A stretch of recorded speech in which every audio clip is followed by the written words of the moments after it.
So we're set to get underway. Julio Lugo leads things off, but Jay Happ delivers a fastball for a strike. So we are underway. Lugo finished with 4 hits in last night's game and playing for the second straight day. And Terry Francona trying to capitalize on what he did last night.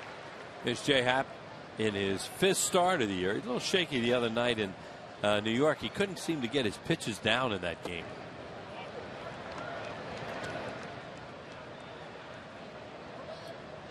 Well, he's worked ahead, 1 ball and 2 strikes to Lugo. So he's gotten the pitches down so far with these first 3 offerings. And he just misses inside 2-2. Here's our Southwest Airlines scouting report. Say that on there that he really needs to stay down in the strike zone. That's his fastball range, and he'll throw changeup, cutter, and occasionally a curveball. He said during this past week, during his bullpen sessions, that he worked on his changeup more than anything else, and he just got Lugo, who was trying to get time from Brian Runge, wasn't granted the time, and he was off balance. So Lugo has rung up, and now he's having a little conversation with Brian Runge. And that pitch was outside too. He didn't have to swing at it. Brian Runge is the home plate umpire this afternoon in this finale. See what Tom's talking about. He's trying to get time there, but that pitch is way out of the strike zone. So even if he didn't get time, all he had to do was take it. He's still standing there.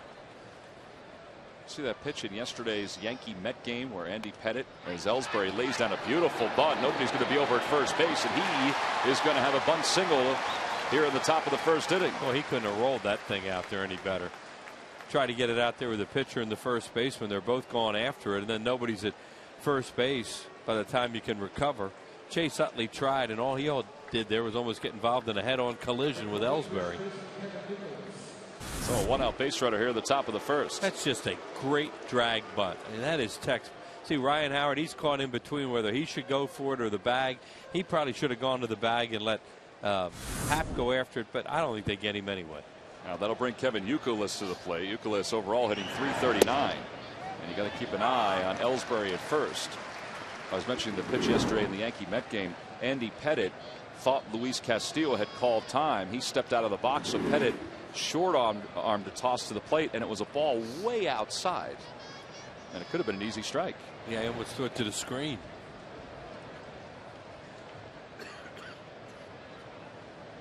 Happ overall in his career is 5-1 as a Phillies starting pitcher. This is his first appearance against the Boston Red Sox.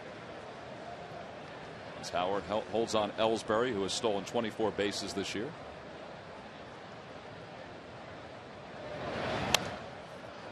And it's no balls and 2 strikes. One of the keys of beating these guys is not to allow them to play their game. And their game, of course, is to run your pitch count up.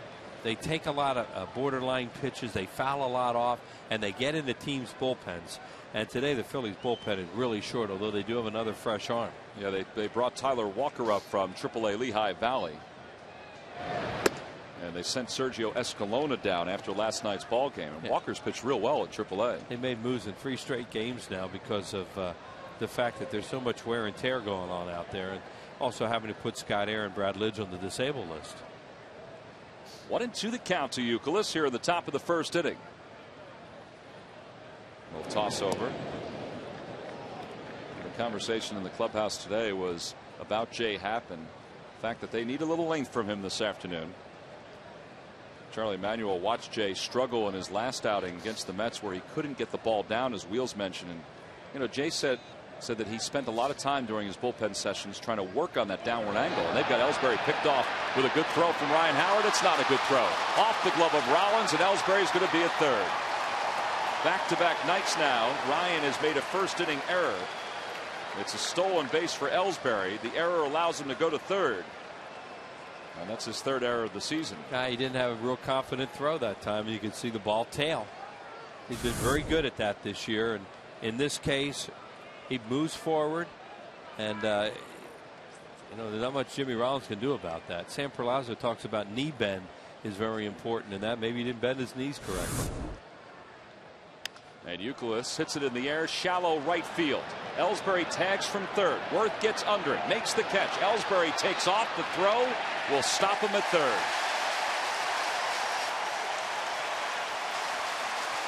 Yeah, he was never going to go.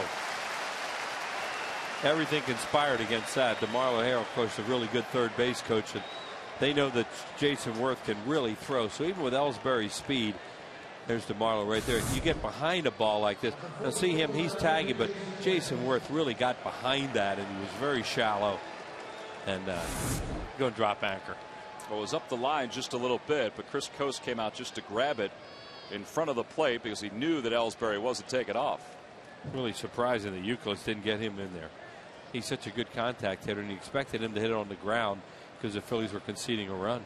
So now the infield is back with 2 outs as Youkilis is back in the dugout. And the batter is Jason Bay. Bay leads the American League in RBIs with 60 this season. He'd really like to get out of this now because you don't want to spot Beckett a run. Phillies jumped out to a 1-0 lead in game 1. The Red Sox jumped out to a 5-0 lead in game 2. And part of it was because of Jason Bay. Here's Jason Bay last night with a home run in the first inning. Before the rains came, he hit it way out. That was the 17th homer of the year. And Happ's ahead, 1 ball and 2 strikes. Part of that 5-run first inning kind of got him behind the 8 ball, even though they did get it back to 5-4, but just couldn't hold on. Yeah, a lot of guys not available in that pen last night. Starter goes 1 inning. That's a problem right out of the chute.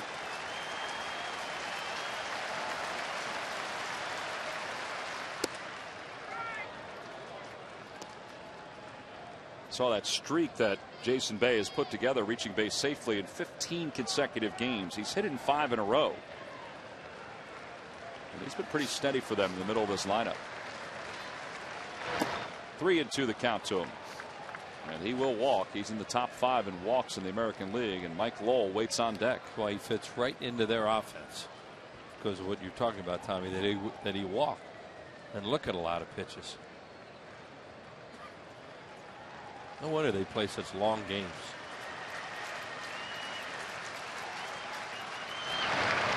Ball 4, runners on first and third.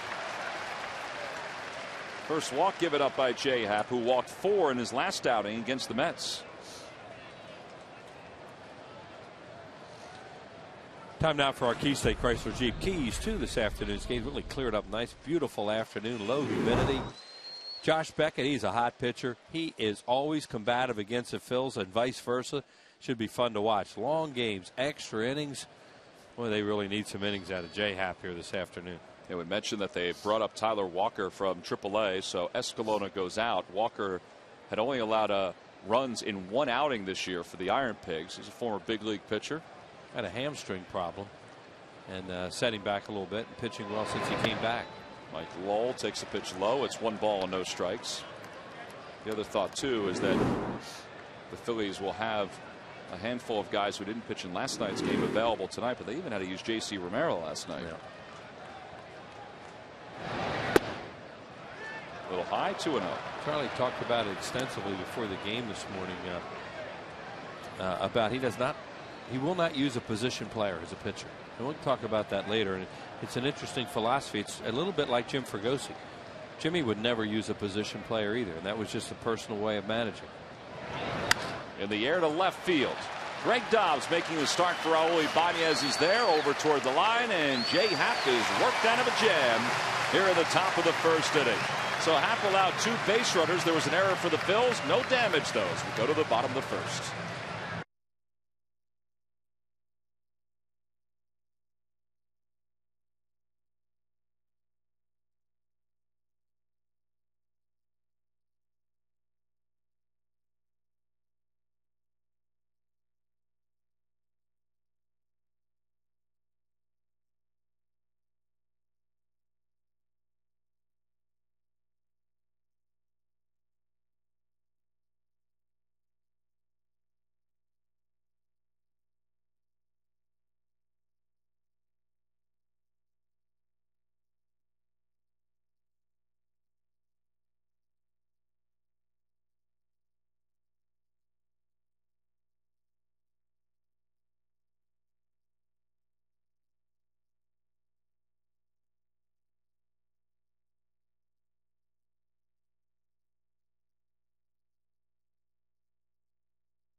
warming up on the mound right now.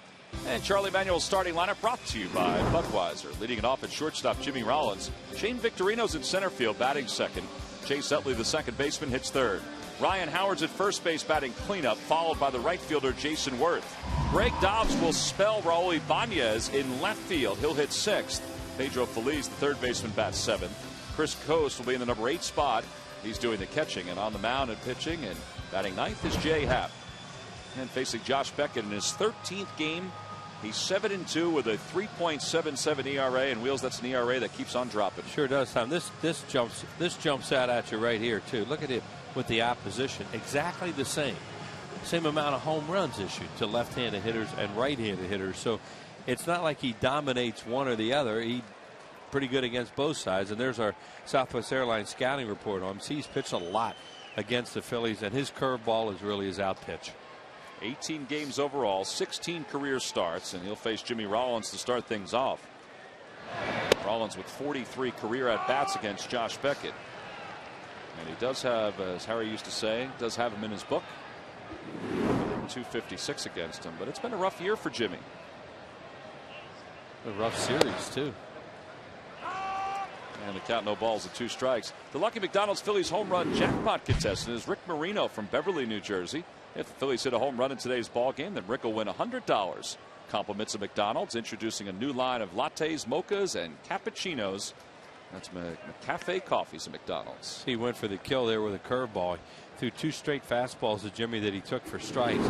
Then he tried that big overhand hook. And Jimmy hitless in this series. Hit 2 balls on the nose last night at the beginning of the game for outs. And he nubs this one to the right of the mound, and Beckett is able to grab it and run it right to the bag. Pretty athletic play by Josh Beckett. Because if he doesn't get it, it's a base hit.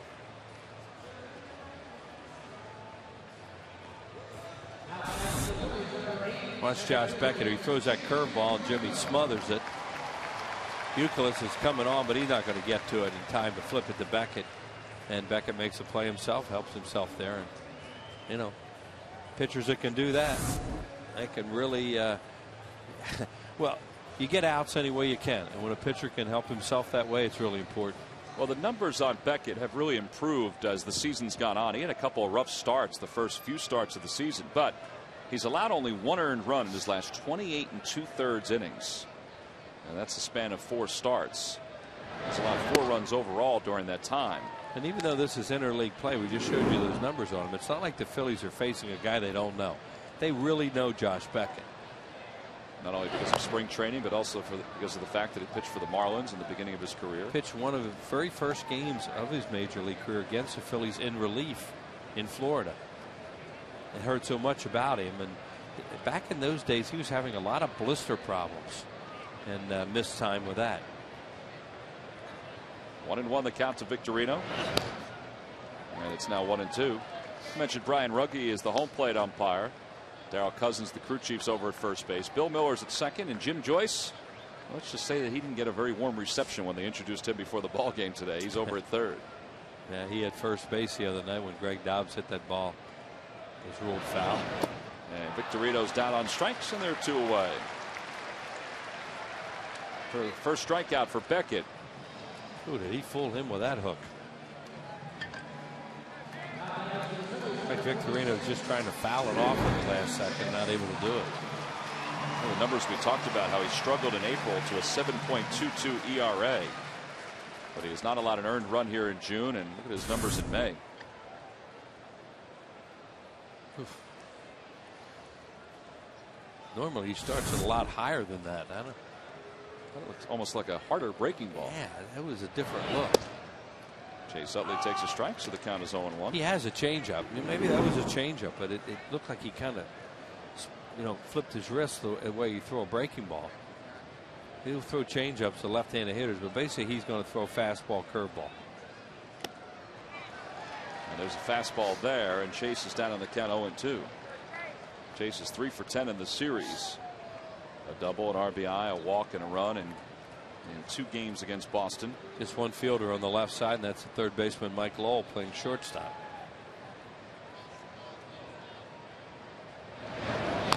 There's that curve, a number up the third base line. Beckett off the hill quickly, and his throw pulls Youkilis off the bag. I'm not sure if he would have gotten Utley anyway. That should be a hit. And chases aboard with a 2-out infield swing and bunt. Beckett decided to he got on that quickly, and then he decided to take that little sidearm flip over there. You know, it would be much better if he was trying to get on top and use that fastball to get it. Well, they do score a base hit for Chase. Here it is, another tops another breaking ball. Here comes Beckett. See, he's got some time there to pick that up, set his feet, and throw an overhand heater. But he decided to do that little sidearm flip, and it got away from him. I wonder why he decided to do that. Well, he's playing in the backyard too much. Whitey used to say, "You want me to try and figure out why pitchers do anything?" I don't know. You know, he just really thought Ellsbury was running. There's Ryan Howard. Ryan with 19 homers and 49 RBIs. Let's see if they can make him pay for that. Not that he would have gotten him, but he would have had a better chance. Ryan's interleague career numbers. He's got a home run on this homestand. And he hits that one sharply off the glove of Youkilis, and then it misdirects it to right field. Utley on the run. He's going to be at third. And the Phillies have first and third here in the bottom of the first inning.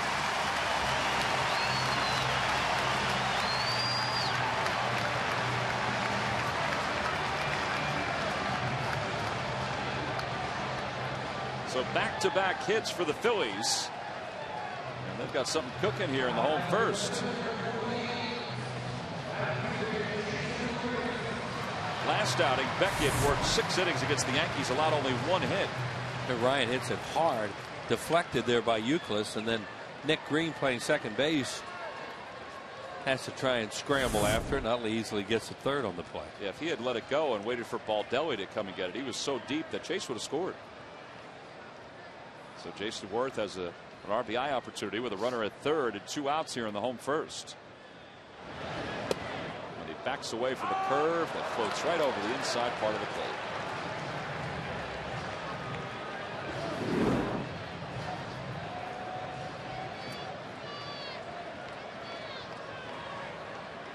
Jason with 9 homers and 30 RBIs. Had a home run in last night's game.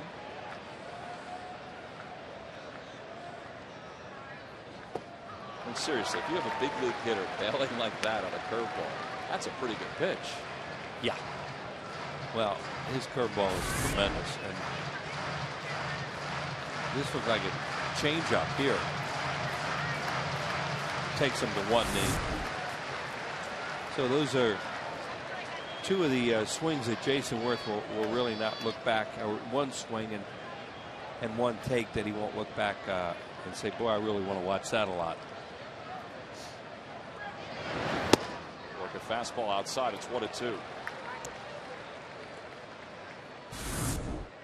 Now this is a knee bender right here.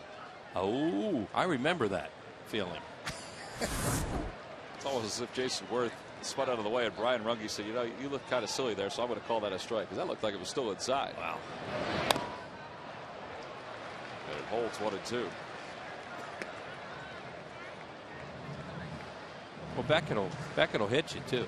You know, that's the thing about Josh Beckett. He has that reputation. He'll pitch inside. He'll come after hitters.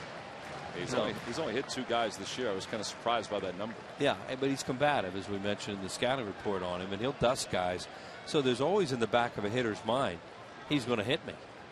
And so when that hook starts at you, it's like, here it comes. A little slide step opposite way. Baldelli's playing deep, and the Phillies are going to have the lead.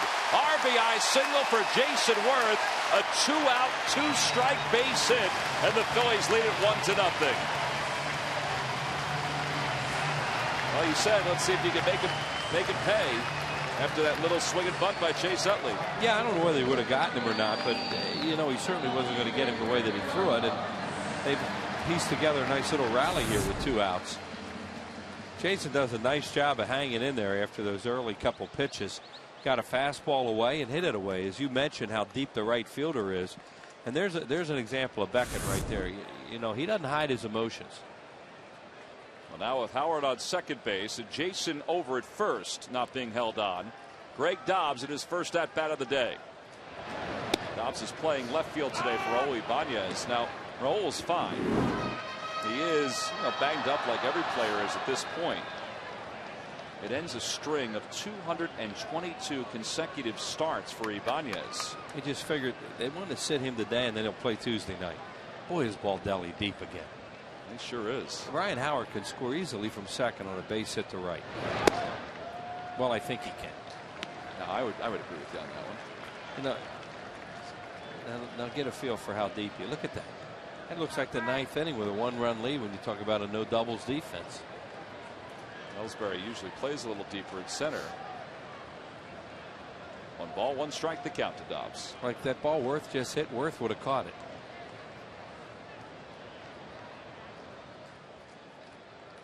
It's kind of interesting, though. You think about it with Beckett. You would think with that breaking ball, particularly against right-handers, that he would get them off balance where they would flare 1 or 2. Well, sometimes a guy's not comfortable playing shallow. Not much you can do about it. Maybe Baldelli's just one of those guys that just does not like to go back on the ball, or doesn't go back on it well. We haven't seen him enough to know. But to play that deep this early in the game, the ball over your head's off the wall. Doesn't do any good being all the way back there. We used to say that about Chipper Jones when he played left field for the Braves. Yeah, just doesn't make any sense.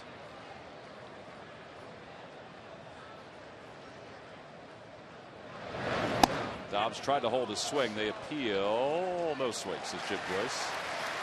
They're making Beckett work here in the first inning. It's a good job by the Phillies with 2 outs and nobody on base.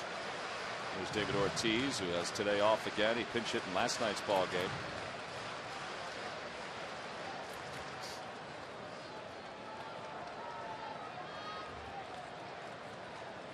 Three and 1 the count to Dobbs.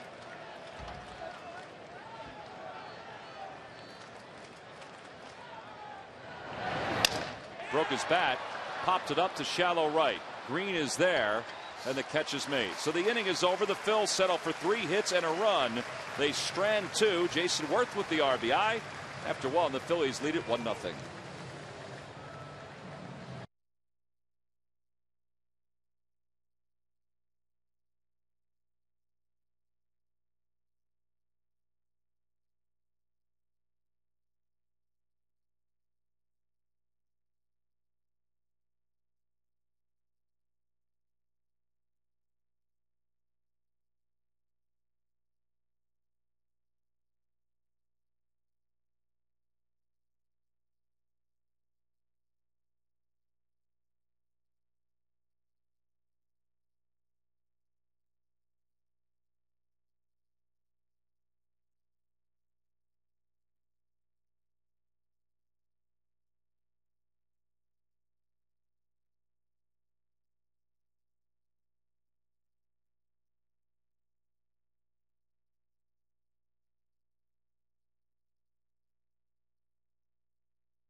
Will contribute $100 for each Phillies victory and 5 cents for each carton of Phillies Grand Slam ice cream sold to support Phillies youth baseball and softball programs.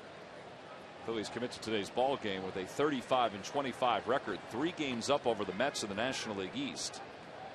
Rocco Baldelli leads things off, and he's ahead 2 balls and no strikes. Yankees hit Santana with a 4 spot, huh? Yeah, they're in the top of the 3rd right now up at Yankee Stadium. Yankees leading at 4-0 as Baldelli scalds one to left field, and that's going to hang up and get out. And this game is tied. 3rd home run of the season for Rocco Baldelli, and the 6th allowed by Jay Happ, and it's a 1-1 game. Looked a little bit like that ball he hit out off Madsen last year in the World Series. It was low like that. At Fenway Park, that's a single. Turn around, play it off the wall, and hold him to a single. Of course, here it's a home run, and that pitch is up. That's where Jay Happ will get hurt. He's not a hard thrower, not a real heavy fastball, and when his fastball is up in the strike zone, he's going to throw some fly balls, and that's not good here. So a 1-1 game, and here's Nick Green, and he takes a breaking ball for a strike, and the count is 0-1. Baldelli has played or started twice this series against right-handed or left-handed pitching, excuse me, for J.D. Drew.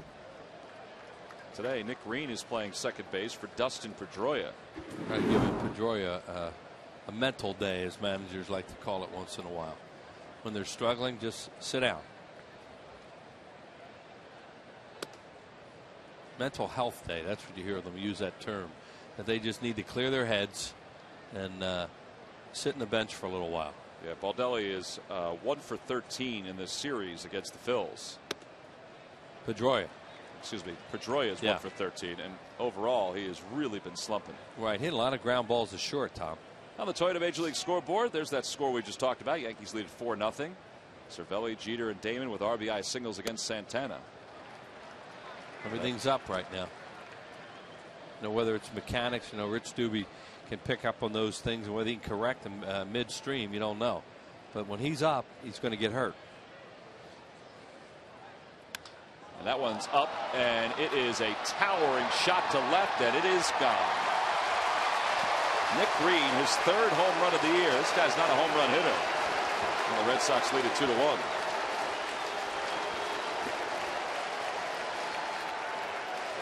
On his last start against the Mets, Jay Happ was up. And that was against Johan Santana. Well, you see what Chris Coste is trying to do. He's trying to get him to throw the ball down on a downward plane. It's not. It's up. And these guys, these big league hitters are going to barrel those when you pitch up and you don't have a heavy fastball. And in this ballpark, they're home runs. I talked to Jay the other day about that. He said that the downward plane part of it is what he was really working on during his bullpen sessions. The changeup, yes, but also the downward plane and getting on top of the hitter, which is why he was so successful. Well, if you throw real hard, so you can get away with that a little bit. But when you don't throw real hard, you're not going to get away with it. Here's Gutierrez, and the count is 1 ball and 1 strike. Gutierrez is usually the catcher for Tim Wakefield, but they wanted to get him in a game. They say Veritek's a little beat up. Fourth time this year, the Red Sox have gone back-to-back in home runs. And it's the first time here in the month of June. And they've taken a 2-1 lead here in the top of the second.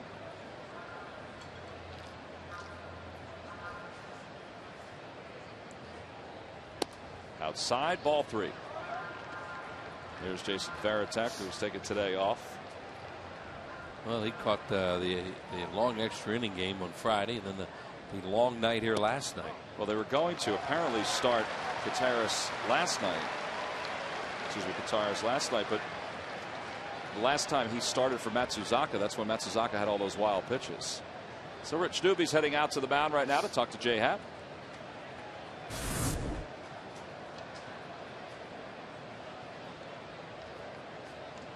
He grabbed his back there, the small of his back, that Jay Happ. That was why he's pitching to Gutierrez, and hopefully he's okay. He looked at his hand too before that, as if it slipped out of his hand.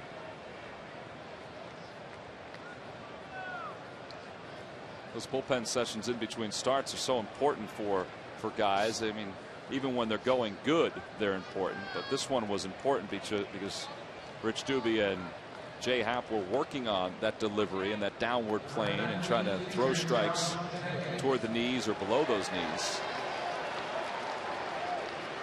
Well, now with nobody out, here's Josh Beckett, who will be up there to sacrifice. Beckett is a career 147 hitter with a couple home runs. And he takes one low. Takes one at the knees, excuse me. It's 0-1. This is a guy who's used to this, too. He has 26 lifetime sacrifices from all those years in the National League with Florida. Beckett has those 2 homers, as we mentioned, and one was against Brett Myers. We saw that during the Open. And it's 0-2 to him. In fact, he became the first Red Sox pitcher in 35 years to hit a home run when he did that against the Phillies. 35 years. Yeah. So that goes back before the DH then. Yeah. I guess. Ball 1, 1-2. I mean, he's included some years when they weren't using the DH when pitchers had chances to probably hit the homers. first, yeah, probably the first or the last year when pitchers. What was the year that I'm asking? 74? Yeah, it was in the 70s sometime. And he hits this one in the air to right center field. Victorino and Worth go back into the gap, and Jason makes the catch. And there's one away. Well, the Phillies will play the Chicago Cubs beginning Monday, July 20th at 7:05. That's a 3-game series. It wraps up with a Citizens Bank Business Person Special, which is the 22nd, a 1:05 start, and also Modell's Kids Run the Bases. You can log on to Phillies.com to purchase your tickets. In fact, there are tickets still available for this week's series against the Toronto Blue Jays here at Citizens Bank Park. One away, back to the top of the order. Here's Julio Lugo, who struck out his first time up. And Lugo takes one down low.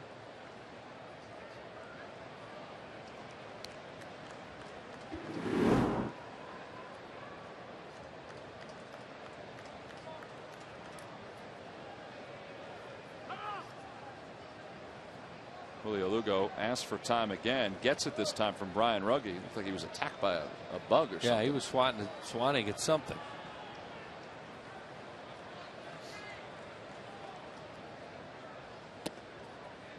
On the outside corner, it's 1-1.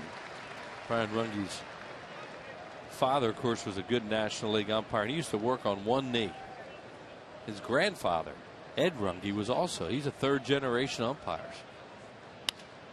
Paul Rungie is his dad, and Paul was a supervisor and still may be for Major League Baseball. But his dad always worked from one knee, and it was very deliberate with this. He would just kind of throw that right hand out while he was still on the knee. This Rungie is deliberate, but he does not get down like Dad used to. Line drive to right field. That's going to be in for a base hit. Gutierrez will head over to third. Jason Worth throw is offline. And Lugo, though, holds up at first. And the Red Sox have runners on first and third here at the top of the second inning. Lugo did a nice job of taking a pitch away and hitting it away. He's got 5 hits now in 2 games against the Phillies. 41 pitches already for Jay Happ with 1 out here in the second inning. Here it is, pitches away. Kind of came back over the plate a little bit more than they wanted it to, and he did a nice job right there. There's a catcher going first to third, Gutierrez, running pretty well. We're way offline, and Lugo didn't pick up on that. He probably should have been at second. Now Jacoby Ellsbury, who butted his way on in the first inning. Lugo had gone hard out of the box and made a big turn at first there, but that throw, as far offline as it was, with not being able to be cut off by the cutoff man, he should have been at second. Have to keep an eye on him over at first base. So they get a little break. They keep a double play in order. Unfortunately, not a guy who hits into many double plays. Rich Doobie's already spent one of his trips out to the mound. Phillies only have one more, and that would be to go get Jay Happ.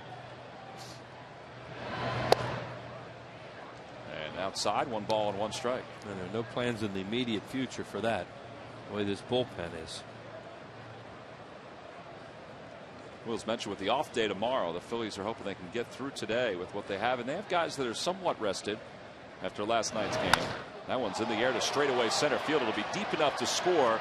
Gutierrez from third. Victorino makes a nice grab, and the Red Sox are going to take a 3-1 lead. It's going to be a sac fly for Ellsbury, his 20th RBI of the year. Well, they did a nice job there manufacturing that run, because Gutierrez, a catcher, read the ball off the bat very well. It was going to be to the left of Worth and was able to first and third. Most catchers are going to just stop at second. So they get a run out of it by getting to third base. 3-1 Red Sox. Here's Kevin Youkilis, who's 0 for 1. And the reason most catchers are going to stop at second is they can't run.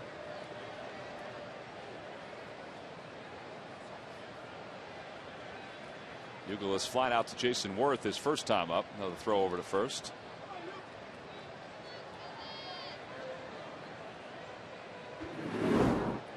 His average at .337. Among the leaders in the American League in hitting.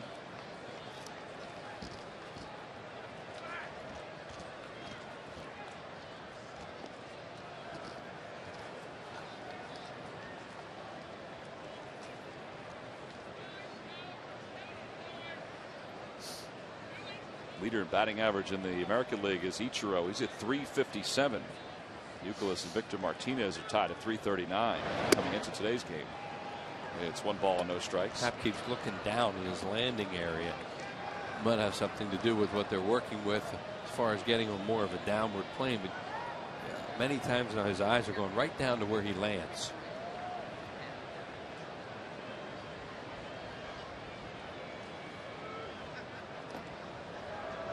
He's such a big guy that he uses that that downward action to help his fastball. And sometimes it seems like there's a little bit more on the fastball because he comes down the way he does. Yeah, well, he's not a high velocity pitcher with a fastball up in the strike zone. That's up again. 2 balls and no strikes. A lot of times guys will have more velocity with 4-seamers up, but that's not his case. On the Toyota Major League scoreboard, the Marlins are continuing their domination over the Blue Jays, 7-0. Ronnie Paulino hit a 2-run home run, his 2nd of the year. The game's in the top of the 4th inning. Cito Gaston was saying yesterday that Roy Halladay, who was scheduled to pitch Thursday against the Phillies, Wednesday or Thursday, that he is not going to pitch against the Phillies, at least right now. Yeah, they're leaning towards pushing him back to Saturday in Washington, according to the latest information from the Blue Jays. 3-1 to count.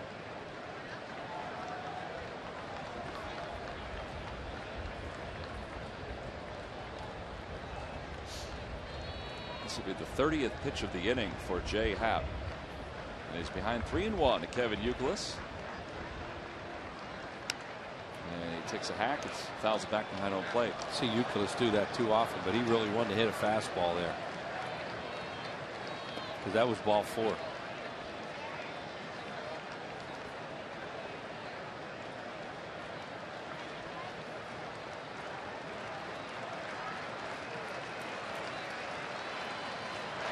Goes the count 3-2, ball 4. And that is the 3rd walk issued by Jay Happ in this ball game. Well, these days everyone can use a laugh. Tonight at 6:30 and 7. Watch 2.5 Men.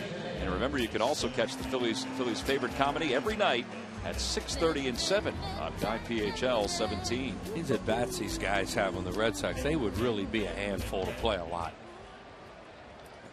That's why they say that American League East is one of the better divisions in baseball. Well, they flat out control the tempo of a game, unless I guess you're just pitching great. Jason Bay takes one inside. He walked his first time up. And there obviously are nights when they're not able to do what they want to do, but they certainly have an approach for every game, and in this series you can really see it. And they don't deviate from it, no matter who they seem to put in the lineup.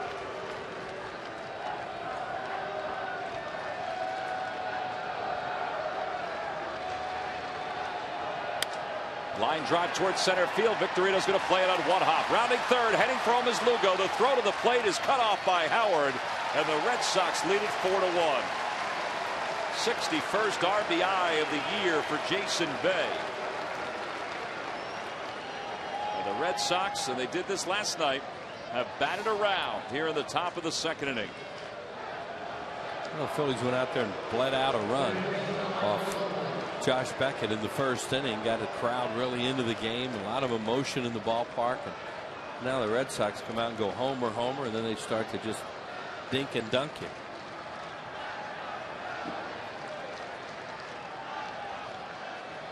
Mike Lowell flied out to left his first time up, and he takes one at the knees for a strike. It's 0-1.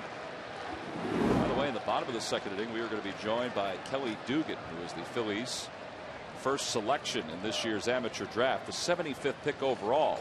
He's in the ballpark today.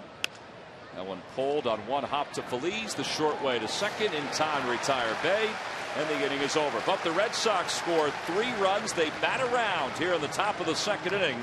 They strand 2, and they lead it 3-1.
with our first pick in the 2009 draft, Kelly Dugan. Yeah!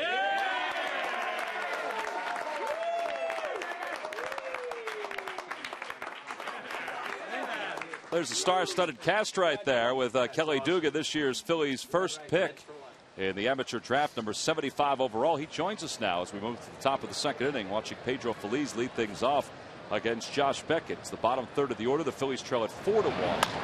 And Pedro chops the first pitch right at Nick Green and quickly one aside. And it's not very often that when you sign your first professional contract that you have Adam Sandler, David Spade, Chris Rock, and Kevin James as part of your group, but that's exactly what Kelly had. Kelly's dad is a director in Hollywood. His name's Dennis Dugan. He's also been an actor too, and it's kind of neat that all those guys were there. Yeah, it's really fun that they support me like that. And I grew up with them, so it's really cool.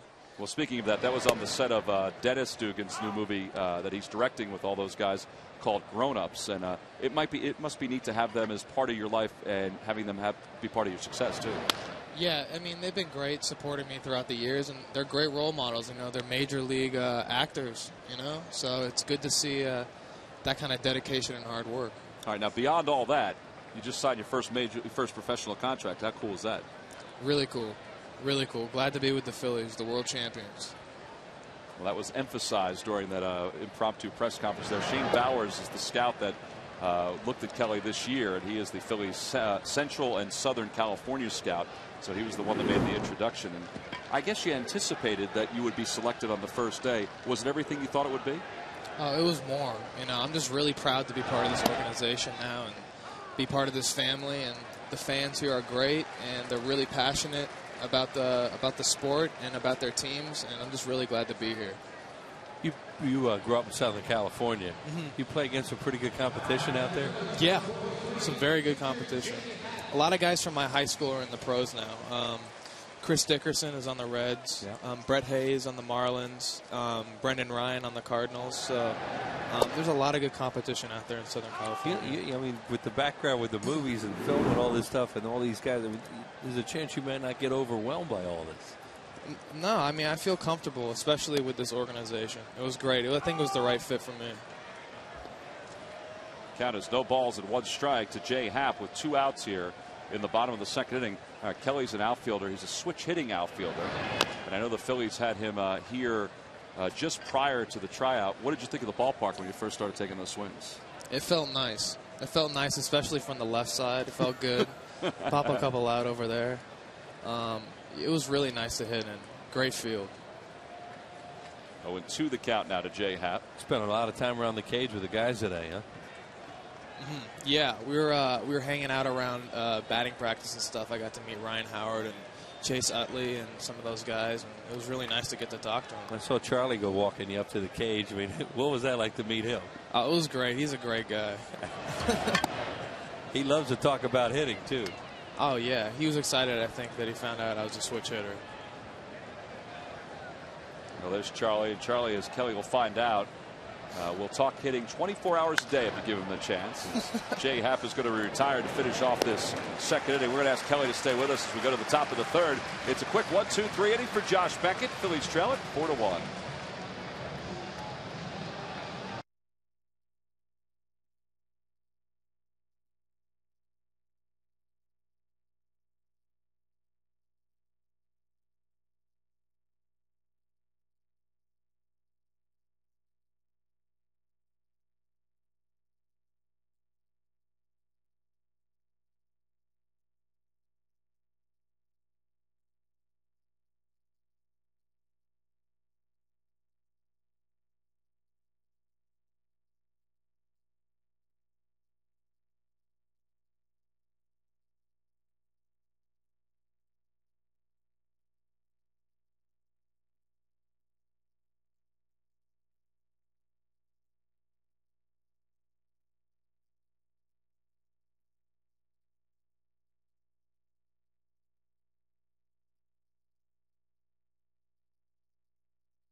third inning here at Citizens Bank Park. A sold-out crowd, the finale of this 3-game series. And Kelly Dugan is joining us, and he's the Phillies' first-round pick, second-round pick in the draft, the Phillies' first pick overall, and the 75th overall out of Notre Dame High School in Southern California. And there's Kelly's numbers from this season: .379 batting average with 8 home runs and 35 RBIs. He's a switch hitter, and he's joining us here for another half inning. And Kelly, Marty Wolver was talking about your energy, and I know that guys that love to play the game, you play it with a lot of energy. I mean, is that one of your bigger assets? Yeah, I think that's part of being competitive, definitely, playing with a lot of energy, being aggressive. Yeah, and playing, as Wheel said, in Southern California, you play great competition, but also you can play year-round, too. Oh, yeah, it's nice to get the sun out. You know, yesterday, the sky was falling down, basically. Oh, that could be a good day around here. Yeah. Well, depending on the time of year. Yeah. Like, this is the normal kind of June right here. Yeah. Well, maybe it's a little warmer usually. Yeah. It's nice. Rocco Baldelli leads things off here at the top of the third. He homered his last time. How much? You're a switch hitter in high school. I mean, that must be really neat to be a switch hitter anyway. But be a switch hitter in high school, you face a lot of right-handed pitching. Yeah, the majority of the time, I think I'm hitting, left-handed, and you don't face a lot of guys that are good lefties in high school. But I think at the professional level, it's going to make a big difference. With considering off-speed pitching. Did you start that right away, switch hitting, or was there a point where you decided to try it? Yeah, it was always from a young age. I switch hit. But you hear that, boy, when parents do that with a kid, it's such an advantage. For your dad or somebody who's ever working with you or a coach who turns somebody into a switch hitter right away, do you think that really helped you progress? I think definitely just recognizing pitchers and seeing it from both sides of the plate gives you a better dimension. You can see that success with Shane, and you can see it with Jimmy Rollins, too. Well, Tom, there's nothing like having the ball come at you as opposed to coming around you, right? That is true. Definitely, yeah. One away here in the top of the third inning, and Nick Green, who homered his last time up, will be the batter. Kelly, what has this whole process been like? I mean, you had a successful senior year. You were just telling us off air that you guys won your league. You lost in the overall state tournament. But what has this all been like getting ready for the Major League Baseball draft? It's really chaotic, Before a couple months before, I really wasn't receiving like a ton of attention before, and then some clubs like the Phillies started to come to the home and visit, and it was just really great. It made the environment at the games more intense, having like 20 scouts there and stuff. It was cool, I thought. Well, and the other thing too is that you would have gone on to Pepperdine, so you had that already tucked away. Yeah. Yeah, I was signed to go on to Pepperdine and play there. But, I want to be a Major League Baseball player. And if I'm given the opportunity like this, it's just amazing to be drafted by world champions, So I don't think I can pass that up. There's George Kataris, who walked his first time up and came around to score on a sac fly by Jacoby Ellsbury. That was a 4-run second inning for the Boston Red Sox. Are you one of those kids that sat at Dodger Stadium a lot and watched games? I'm not going to lie. I grew up a Dodger fan. It's all right. But now I'm switching sides. Do you have a favorite spot at Dodger Stadium? Oh, yeah. We used to have season tickets there on the first base line. So I grew up going to a lot of games at Dodger Stadium. Did you watch the playoffs last year? As painful as that was, yeah. Well, now it feels good, though. Now I kind of sense a relief. Yeah. You're thinking maybe I could hit a ball up in that same spot that Matt Stairs hit one? Yeah. Maybe bounce one off the screen when Manny hit it up there. Right. Oh, yeah, exactly. That was in the first game off Hamels. Hap keeping an eye on Nick Green over there at first base. All right, now the schedule is you'll go home and then head to Clearwater, get ready for the Gulf Coast season. Right, yeah. I'll begin playing with the Gulf Coast League Phillies down in Clearwater, Florida on Wednesday. Now, what about the transition to the wood bat? I saw you when you were here at Citizens Bank Park. You were swinging with the wood bat. Have you been doing that often? Yeah. I mean, baseball is a sport I think is meant to be played with a wood bat. And I definitely hit a lot with wood, practice with it, get used to that feel. Yeah. Is it a tough transition? No, I don't think so. Technically, I think I just use my hands more to get a feel with the wood bat. And, you can't get away with some stuff. 3-2 the count. That's a good point you just made about get away. You hear all the time that guys can get jammed a lot easier with an aluminum bat than with a wooden bat. Is that part of what you mean? Yeah, I think so. I think it's a lot more hands. I mean, you get jammed with an aluminum bat, you can get a double. Right. You know, it just depends where you hit it. But on a wood bat, you have to hit it on the sweet spot. That's a pop-up third base side. Phillies will give it a look. That's out of play. Now, I know the Phillies project you to be a center fielder. Is that where you've always played? Yeah, that's where I usually play, in center field. That's my natural position. But, you know, anywhere in the outfield, really. I just like to be out there. You like to steal bags? Yeah, I do. There's nothing like a switch hitter that can run and steal bags. 3-2 the count to Kataris. And that just misses. Ball 4. Well, here's part of Kelly's press conference that he and the Phillies put together, and some of the folks that were part of that press conference. Congratulations. That's awesome. Do it right, Mets for life. That much? World champs. Come on. World champs. Kevin James, of course, was saying the Mets for life as he was wearing the Phillies hat backwards. At least you got him to wear a Phillies hat. Yeah, I made sure he put it on. But I don't think to his fans, you know, he could put it on forwards. Right. David Spade, rivalry right here. David Spade didn't care, and Chris Rock didn't care either. But Adam, he's a Yankee guy, too. Yeah, Adam Sandler didn't even put the hat on. That's because the Phillies had just taken 2 of 3 from the Yankees, so he was still upset about that. Yeah, probably a little bitter. There's Josh Beckett, who flied out to right field his first time up. 1 away, runners on first and second. And Jay Happ is in a little jam here. And Beckett gets the bunt on and then takes a big hack, and it's 0-2. Some of his teammates laughing a little bit. We saw that work with the Mets during the week with Johan Santana. Yeah, he doubled in the right field corner when he did that with 2 strikes. That's bunted in the air up the first base line. Happ is going to let it roll foul. That's a smart move because Beckett now is out on strikes, and that's the second out of this third inning. Yeah, they made him gas it all the way down the line, too. That's a double whammy for him, Tommy. All right, Kelly, we're going to let you go. Best of luck, and hopefully we will see you one day here at Citizens Bank Park. Me too. If Hope not, I get we'll see you up next year quick. in Clearwater. Hope you get up quick. Have fun down there. Thank you. All right, Kelly. All right, Kelly Dugan, who was the Phillies' first overall pick this year, the 75th pick in the draft. And he is headed on home and then headed down to Clearwater, and where he'll begin playing with the Gulf Coast League Phillies. And Rolly DeArmas is going to be his manager, and Carlos Arroyo, who is up here right now with the Phillies, and will probably rejoin him down in Clearwater. Florida State League Clearwater Threshers are leading Jupiter 1-0 right now in the 7th inning of that ball game. Well, here's Julio Lugo with 2 runners on.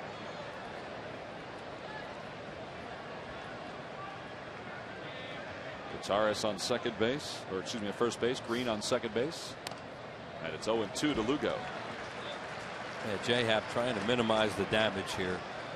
But once again, a very high pitch count for a Phillies pitcher against these guys. Bland managed to keep it pretty much under control the other night, which is hard to do against Boston. He's already up to 72, and he's not out of the third inning. Outside for a ball. It's 1-2. You know, I don't remember thinking there was a distinct difference in style when the Phillies played the Yankees in how patient they were. Not as much. No. But you can see why they play 7-hour games when the Yankees and Red Sox play, because they're very similar in styles in that they walk a lot and they get a lot of base runners, and of course there's an extra hitter in the lineup when they're playing each other without the DH.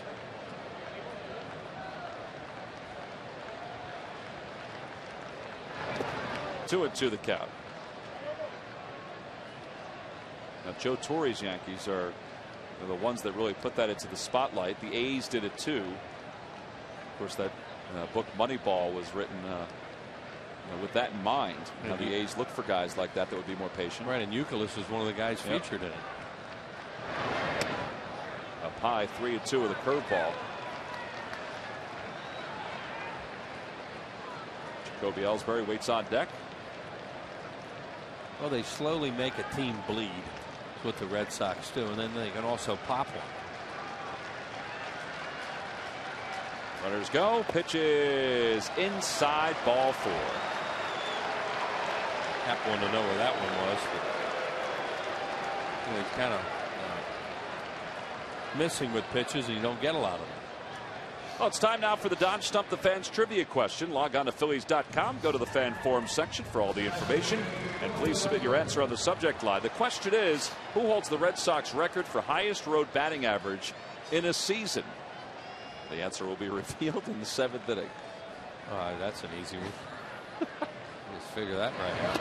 And just so you know, Wheels, you have to have a minimum of 200 at bats. Thanks. Kobe Ellsbury, who is 1 for 1 with a sac fly, batting here with the bases loaded at the top of the 3rd. Well, it's your game right now. If Hap can somehow get out of this and just leave it the way it is, but if they open it up some more here with Beckett on the mound, it really becomes difficult. Charlie's going to have some decisions to make. Terry Francona, meanwhile, has a 3-run lead right now. And he's got his ace on the hill. They just don't get antsy in their at-bats. Even here, Jacoby Ellsbury comes up. Ball 1, ball 2. And then he takes a strike.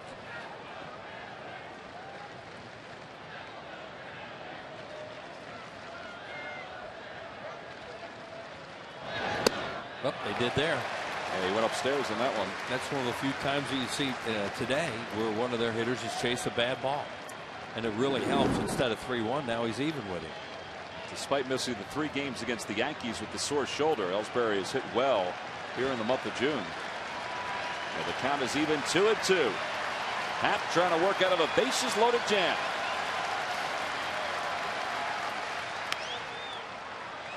And the at-bat is still alive on that foul ball.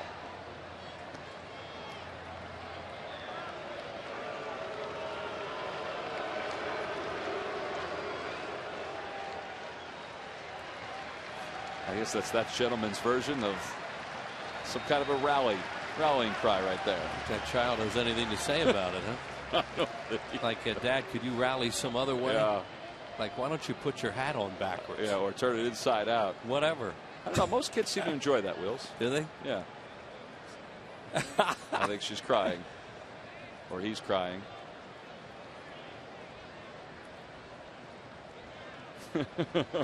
Oh no, they've caught me on television.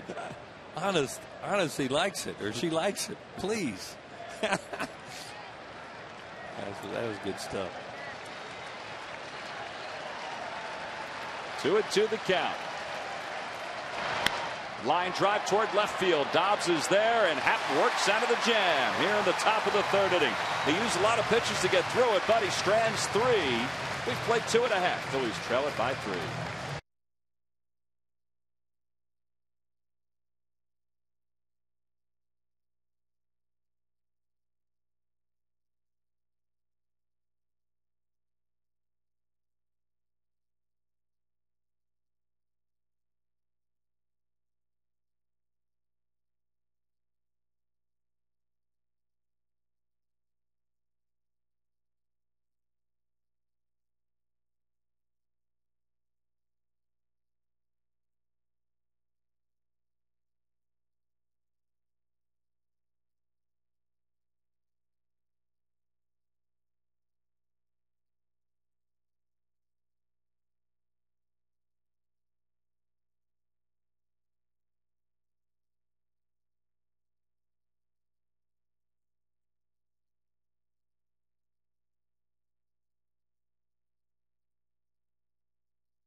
The drinkability of Bud Light with the refreshing taste of lime.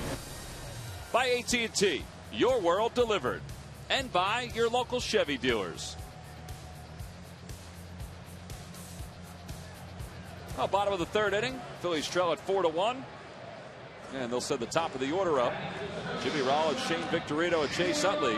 And they've got some work to do against Josh Beckett here. Well, they just got a reprieve. That was huge for Happ to get out of that inning, especially after he fell behind Ellsbury 2-0. And Ellsbury chased that one pitch to get to a point where he had a better chance to get him out. And Jimmy lines one toward left. He hit it hard again, but right at bay. And there's one away. Jimmy's had a few swings during this series. It has not been a very good series. He's 0 for 13, but he's had a few swings the last couple of days that have been pretty hard hit. Yeah, he can't aim it. Fanatics trying to get something rolling on the third base side. Looks like he's venturing on top of the Red Sox dugout.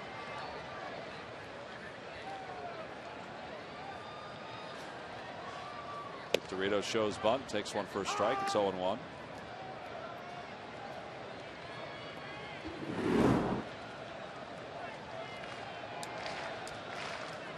Shane went out swinging his first time up. And it's 0-2.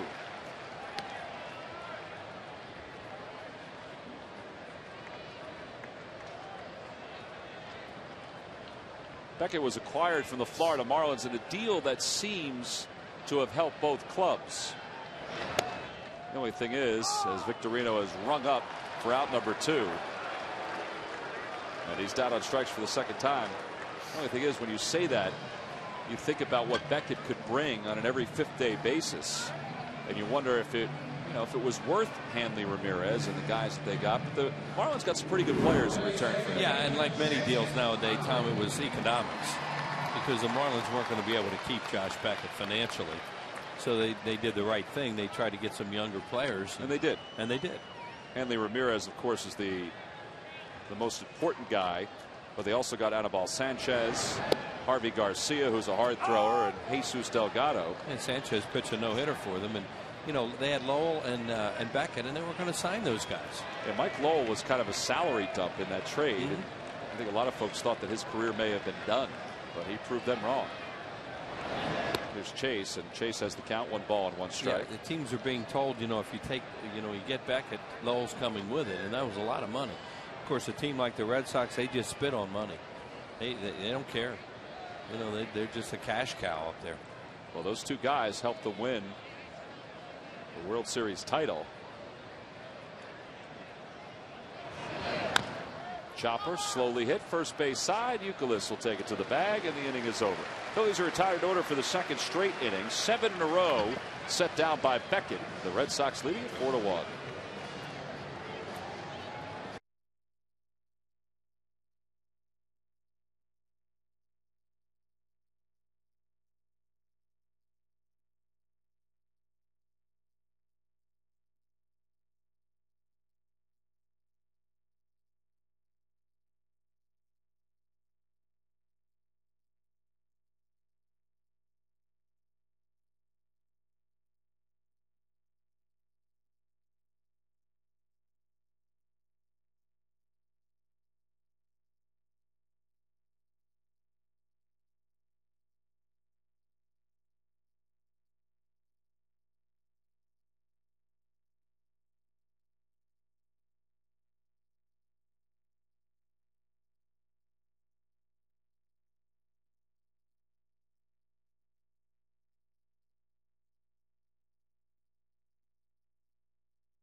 Ultimate baseball experience featuring 100 out-of-market games per week live on your computer, and catch those you missed on demand. For more details, visit Phillies.com, where baseball is always on. The author, who is Gary Matthews, joins us as we go to the top of the 4th inning. with the Red Sox leading it 4-1. It'll be Kevin Youkilis, Jason Bay, and Mike Lowell for Boston. Youkilis walked his last time up, and he flied out to right in the first inning. And although Jay Happ has just thrown his 85th pitch of the afternoon, he has stranded 7 runners on base. I guess you could say only trails it by 3 at this point. Yeah, could be in a lot worse trouble. Pretty difficult to get away, though, with high fastballs, and this is a fastball hitting club. Took a little off that one, and it's over for strike 2. Yeah, that's what he's going to have to do. You can see Youkilis was almost out in front of that pitch. He likes it hard, and he likes it out over the plate. And he's down on strikes, out in front of that offering, and there's one away here at the top of the 4th inning. That's a good pitch by Jay Happ. And it's a second strikeout. Well, prior to the start of the ball game today, Sarge was down on the concourse by the newsstand behind section 111 signing copies of his book. He and Scott Lauber, who co-wrote the book with Sarge. A long line of people that were down there to see Scott. Yeah, well, they were there to see Scott. As a matter of fact, there were so many people that were on this particular side that we're going to have to go to another side the next time because a lot of the people weren't able to get their book signed, but we were there for an hour and a half. Jason Bay pops up a pitch to Jimmy Rollins for the second out. Well, just so everybody knows that when I was in line for your book and your signing, folks wanted to tell me that there was a huge traffic jam on 95. Oh, yes. And I thought they were going to say because of the game. They said no, because of Sarge's book signing. Oh, yeah. It was jam-packed line, never looked up. And actually, it was really pretty nice, I got to tell you. Thank you for the fans that came out and endorsed the book. Hand is a little crampy right now. That's what happens when you get a little older. Yeah, well, you know, again, too, though, I'm a gamer, so I'm going to finish this up for us, these 3 innings. Well, there was a long line of folks that were down there, as you saw there, and I said, you couldn't believe it, could you? Well, I could believe it. I give you more credit than you think I do. Well, I'll be here to hear that the rest of the season. I got to tell you had some irritated fans getting in line. You're going to be getting more letters. They told you to stop picking on me now. That one's pulled toward third on one hop to Phillies. Easy play and an easy inning for Jay Happ. And boy, did he need this inning. 1, 2, 3 go the Red Sox. He needed an easy inning. Gary Matthews, well, it looks like he needed an easy name right there to sign away his book.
Is brought to you by WB Mason. Who but WB Mason for amazingly low office product prices.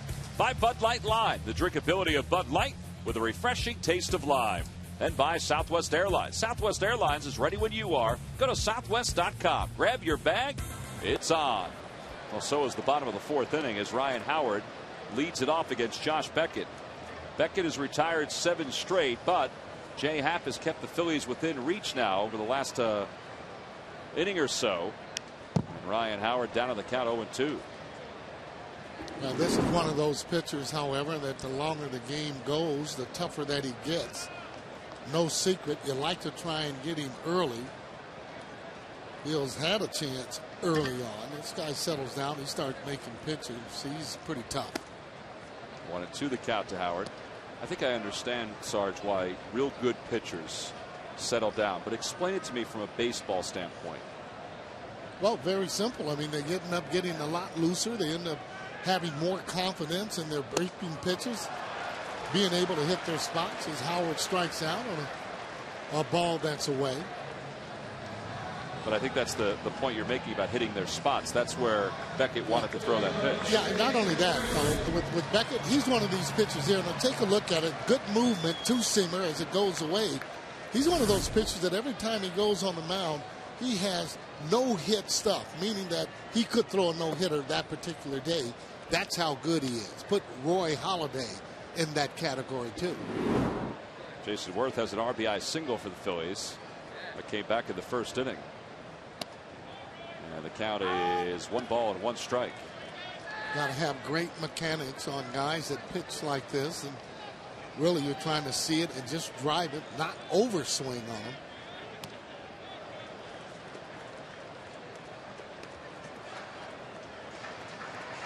Beckett for his career has won 96 games. He has struck out more than 1,200 batters during his career, and he's done that in a little more than 1,260 innings for his career. He does not average a strikeout per inning, but he's pretty close. Now, he's no picnic. He's not the guy you want to be seeing in a rotation. You just assume skip him and deal with some of the other pitchers.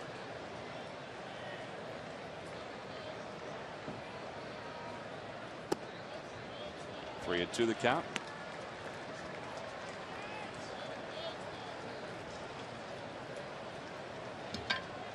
Fastball count. See what he's going to do.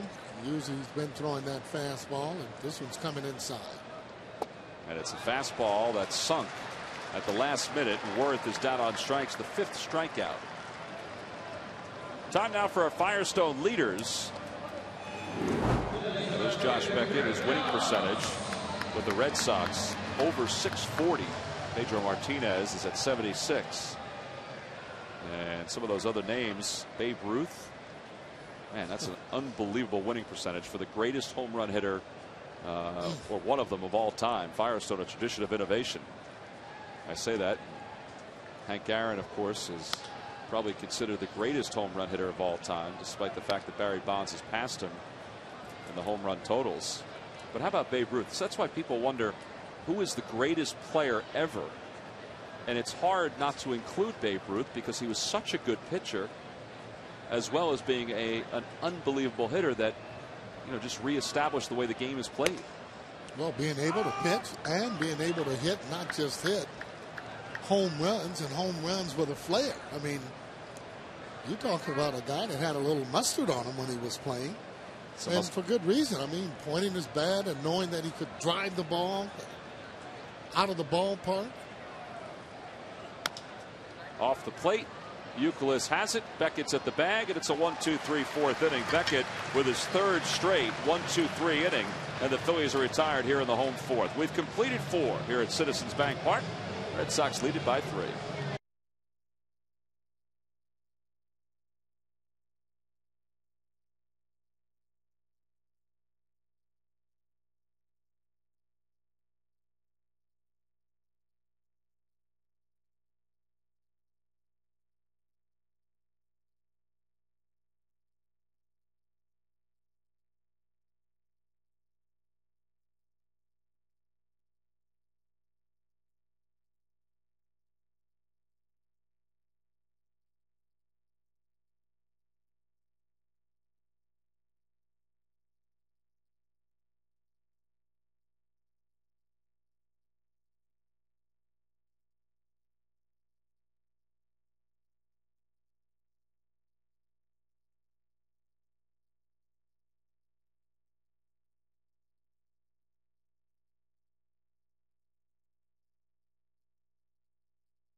Critics love from producer Sam Ramey. MyPHL presents Legend of the Seeker, followed by Law & Order SVU. That's tonight at 9 on MyPHL 17, and just like that, one pitch, and Rocco Baldelli is retired by Ryan Howard, and here is that pitch.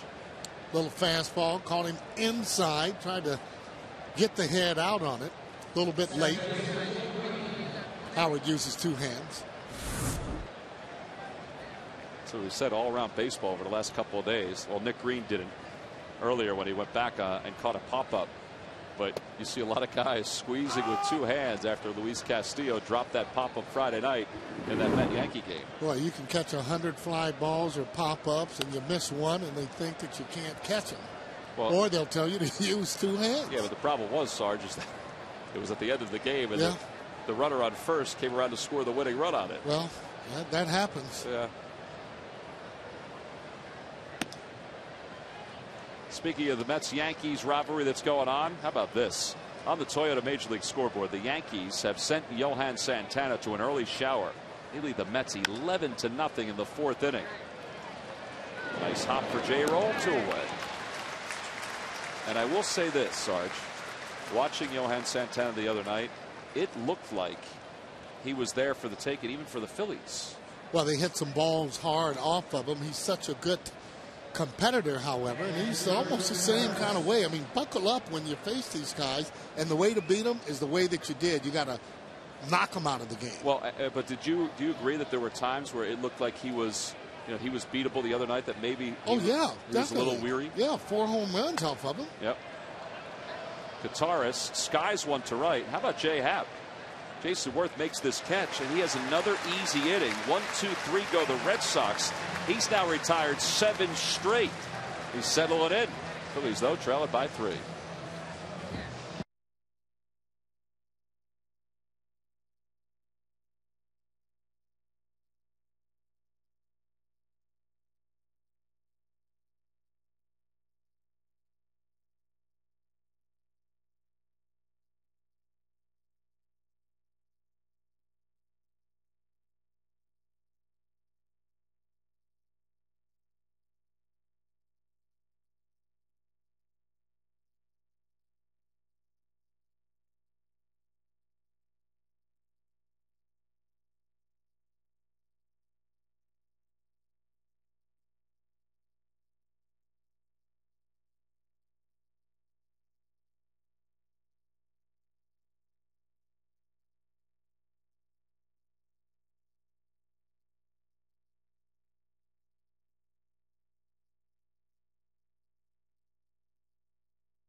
Back into this ball game, and now the Phillies will try to get some runs on Josh Beckett, and that's been tough to do.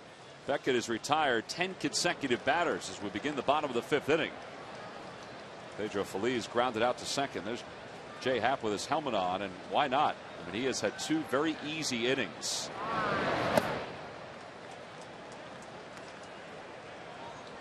I got a little bit of action there in the Phillies bullpen, and Charlie might elect to use a pinch hitter if he gets a chance and have a couple of men on. Well, he's going to have one on as Feliz lines one to right field, a base hit. Well, what a great job Feliz has been doing, hitting the ball to right field. He's been consistent with it. Well, Dusty Baker of the Cincinnati Reds are coming to town beginning Monday, July 6th at 7:05. It's a 4-game series, and it wraps up with an Independence Blue Cross fireworks display after the game on Thursday the 9th. You can log on to Phillies.com, purchase your tickets for not only that series, but how about the Blue Jays series coming up this week as well? Yeah, no Roy Halladay.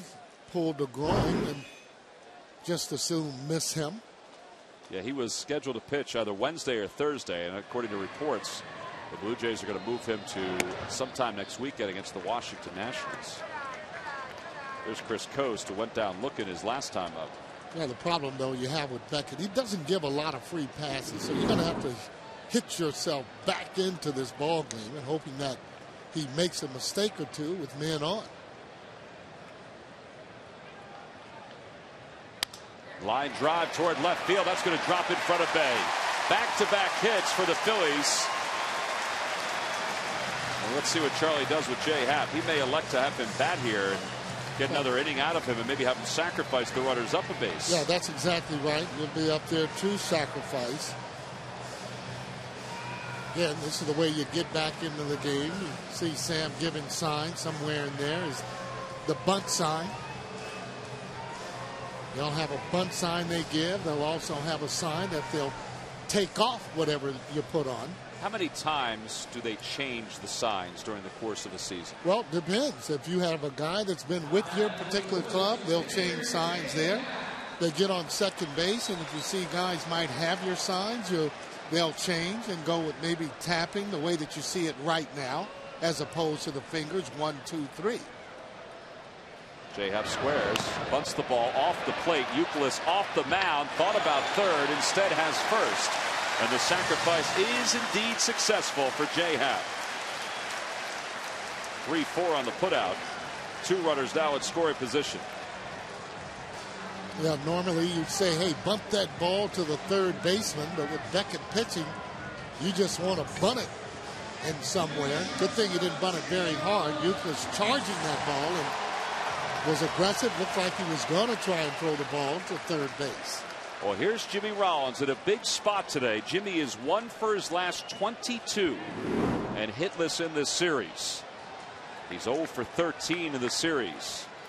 He hit the ball hard his last time up. And he takes one in tight. It's 1-0. Yeah, as a hitter, when you're hitting the ball hard, you feel good about it, but not getting any hits, especially when you're 1 for 17, doesn't do anything for your psyche. You'd rather have a few broken bats in there somewhere.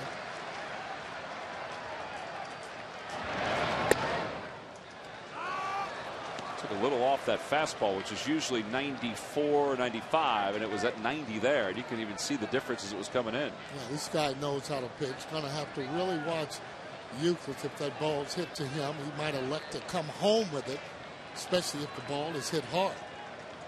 Stay up the middle should be no problem in getting a run in, as long as it's not back to the pitcher. On the Toyota Major League scoreboard, the Yankees have upped their lead to 13 over the Mets. Johnny Damon has 3 RBIs in that ball game. Johan Santana allowed 9 earned runs. Good play by Gutaris, keeping Feliz at third. So it's 2-1. Gutaris goes out to the mound. I wonder if they changed the sign a little bit there.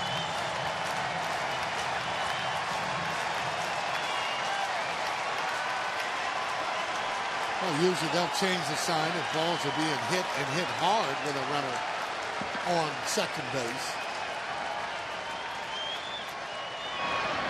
Way inside. Wow, that was what you call a cutter. Acting as if it was a slider, that's a cutter that was really hard inside. Gives you an indication as a hitter how difficult it is. Now you're getting ready to hit the ball, and that ball's up near, almost coming where the kneecap is, if you will. She gets out of the way of that. Beckett trying to jam him. J-Rowe in a fastball count. He bounces one toward the right side. It's going to get a run home. Green's throw dug out by Youkilis. It's an RBI for Jimmy, and the Phillies have cut this lead in half. Jimmy no doubt wanted a little bit more, but he did at least get the run home. Yeah, I got that on the end of the bat, even though it was very hard. Again, you don't have that much time to think when Beckett is up there. You see how guys are patting him on the back. Shane has gone down on strikes twice. but he's got an RBI sitting out there at third base.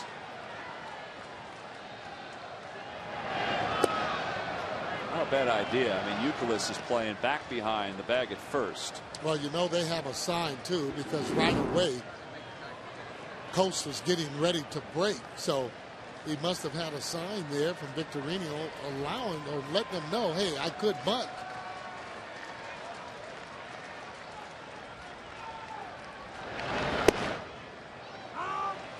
Shane 2 for 12 of this series. The count is even, 1 ball and 1 strike as Chan-Ho Park is in the bullpen trying to get himself loose, although Jay Happ is going to wind up coming out to pitch in the top of the 6th inning. And Victorino loops one toward right field. Here comes Baldelli. He's playing too deep again, and to the Phillies' advantage. Coast scores from third. RBI single for Victorino, and the Phillies are now within 1. Boy, that is a big 2-out hit. Anytime you're getting a 2-out hit, separates the men from the boys. That ball there again, we're talking about not trying to hit the ball out, making solid contact.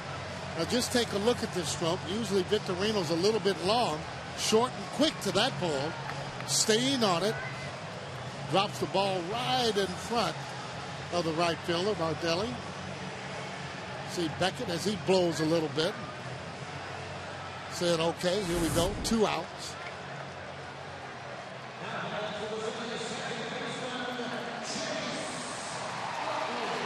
Third hit of the series for Victorino. 30th RBI of the year. He has 30 RBIs. Utley has 43. Howard has 49. Worth has 31. Ibanez leads the National League in RBIs. Some pretty good offensive numbers the Phillies are putting up this year. And now they've made a game of it again. Within 1 here in the bottom of the 5th with the number 3 hitter in their lineup, Duel. Yeah, and they have that shift on him. Victorino should be trying to steal a base. It's okay if you try and steal it early in the count. Beckett has a tendency when he's on the mound, he kind of leans a little bit toward home plate. Will use a slide step from time to time, meaning that he doesn't pick up his leg very high, just a little bit, and that gets you to the plate a little bit quicker.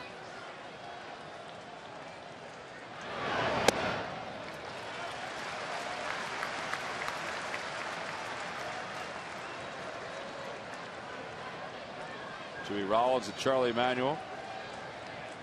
Looks like Jimmy's still talking a little hitting there with Charlie. Yeah, I did. He had a pretty good stroke on it. Just called it out on the end, almost a little bit too quick.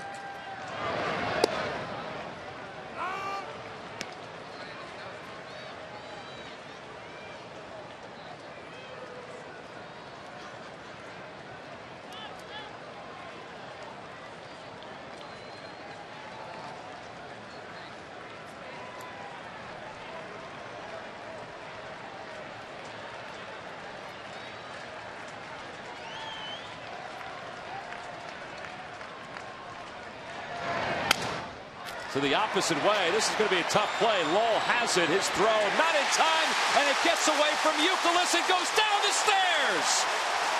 Victorino to third, Utley to second, and the Phillies have 2 runners in scoring position.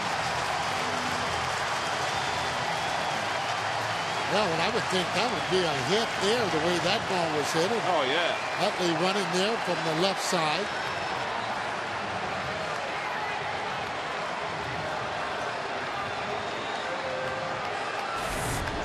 Well, you can see where the ball is actually hit. Backhands the ball, gets away from Euclid over there. Euclid's trying to run to get it as it goes right into the double.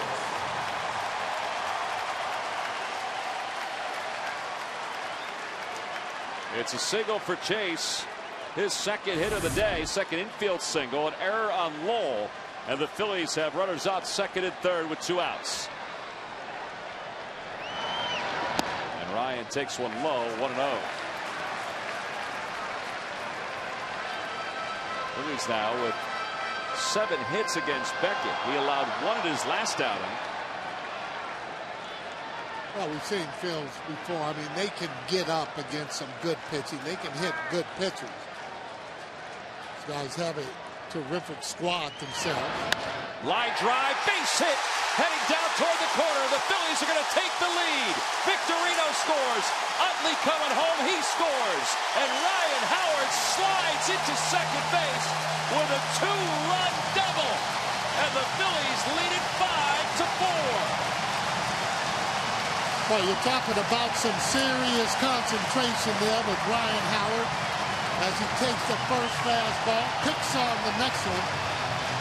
Shift or no shift, the ball is just hit so hard, nobody's able to get to it. Fastball as he gets right on top of it. That ball almost right down the middle. Again, Howard not trying to lift that ball. See Utley crossing the plate. Clean double as Howard digging in. A little pop-up slide for you. Sort of pop-up. Well, he was trying to pop up. Nonetheless, he's on second. He has 3 RBIs, 52 on the year. And the Phillies have banged out 8 base hits. Well, electricity back in the ballpark again. Breaking ball over for a strike. Jason Worth had an RBI single in the first inning. Jason gets so many balls inside, and Beckett with that hard curveball. A lot of times for that hitter, as soon as he sees it up near the eyes, he breaks away from the plate.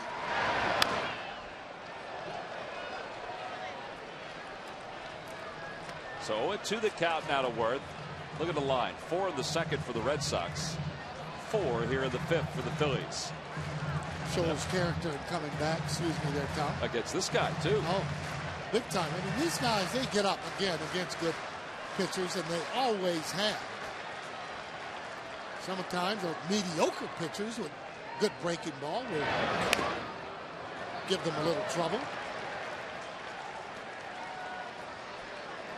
Beckett now has thrown over 70 pitches for Terry Francona. I mean, think about it. Over his last 3 starts, Beckett had allowed just 6 hits.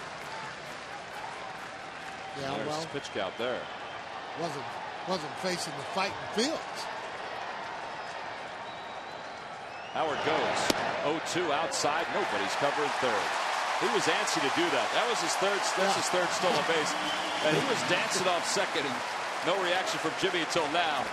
Yeah, actually tried to steal a base yesterday as he slid into second base. But the big guys there that are hitting for it, even Willie Stargell, those guys really like to try and steal bases.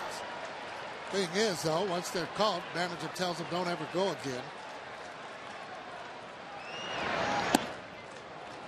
2-2. Boy, Brian Runge is throwing me off a little bit. Yeah, well, he's slow with his call. Yeah, very deliberate, but he's the type of umpire that 3rd stolen base of the season. Brian, the type of umpire, if it's close in the zone, especially with those fastballs, you're usually kind of hung up. Getting ready to see a curveball here. Stays alive. Good pitch he fouled off. A 4-run inning. You know, you don't mind those curveballs when they start over the plate. The ones that are difficult to stay in is the ones that they throw right at you. Got to pick up the spin as quick as you can. Not sure of the sign. Flash curveball, then he wanted to go fastball away.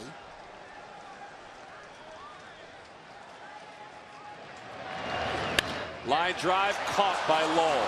For the Phillies sent 8 men to the plate here in the 5th inning. And they score 4 runs against Josh Beckett.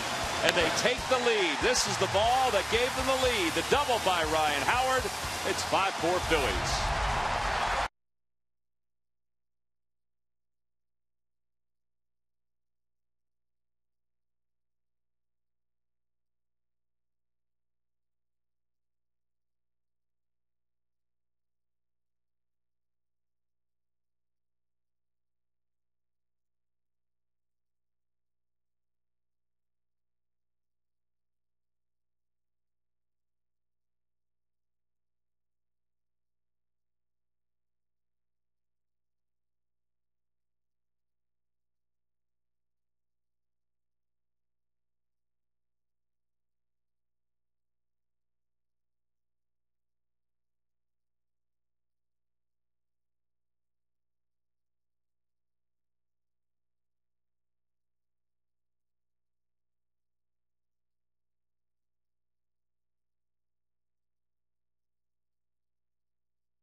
the road trip, and no at-bat was more important than his 11th inning game-winning home run. On the flip side, it is Jason who has glistened in the outfield, traveling all around Citi Field, defending his position and laying it all out for a Phillies win. This combo effort is brought to you by Independence Blue Cross. We're here for you every step of the way.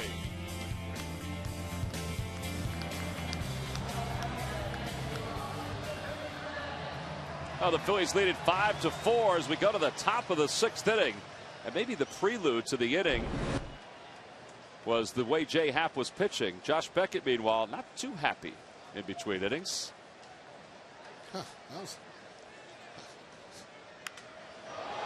Concentration was off there. Mike Lobo is going to get the concentration back with a home run to start this inning off. Boy, I tell you. Excuse me, Josh Beckett. You blink. And that's what happened. Beckett going deep, helping out his own cause.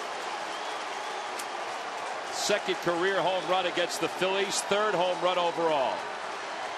Well, let's see exactly where this pitch is as he's getting smiles coming back in. That'll make him feel a little bit better. See where this pitch is. Fastball inside, looking inside, and got the bat head out right in front. How about that? How about that? Game tied at 5. Here's Lugo. Takes a pitch for a strike. Happ had retired 7 straight. Last home run for Beckett came in May of 2006. Said that'll get his concentration back. I guess it will, because now he's refocused in a 5-5 game. Yeah, a lot of times pitchers will feel, well, I'm letting down the team. Then he goes up, hits a home run, ties the game himself, and wasn't just a cheap shot. Lugo checks his swing. They appeal, no swing. Says Darryl Cousins, the first base umpire. Lugo has walked, he singled, he struck out.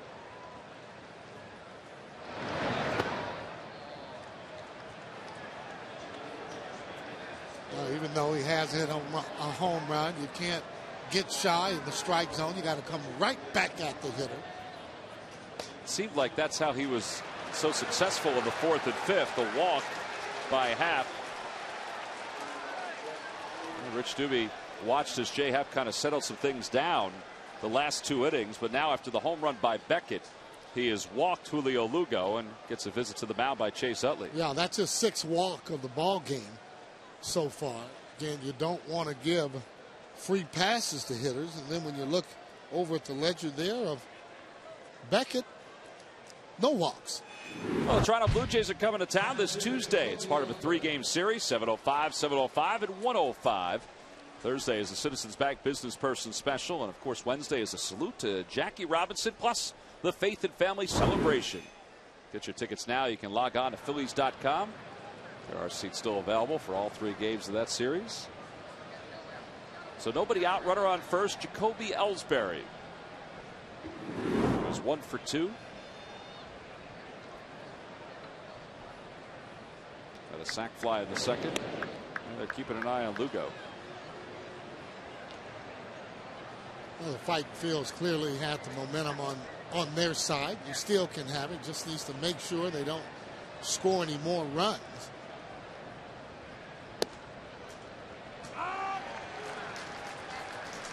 You can kind of deflate your ball club when you go out and you score runs against tough pitchers, and the one like Beckett scored this many runs off of him. You got to feel pretty good about your offense.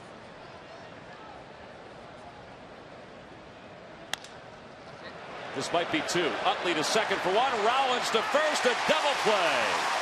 4-6-3. Ellsbury's tough to double up. But that ball was hit right at Chase. Well, I tell you, he has that play down pat where he just tosses that ball with something on it from the side. A lot of times you'll tell them to kind of turn their body to throw it. Not Chase Utley. As you see this ball that's hitting. Watch the side, how he tosses that ball with something on it. Very easy for that ball to get flicked over J. Rose's head, but he does that and does that in good fashion. As you see Charlie Manuel now coming out of the dugout. Chan Ho Park has been loosening up again in the bullpen for the Phillies. And Charlie signals to the pen, and 108 pitches for Jay Happ. And that's going to be it for him.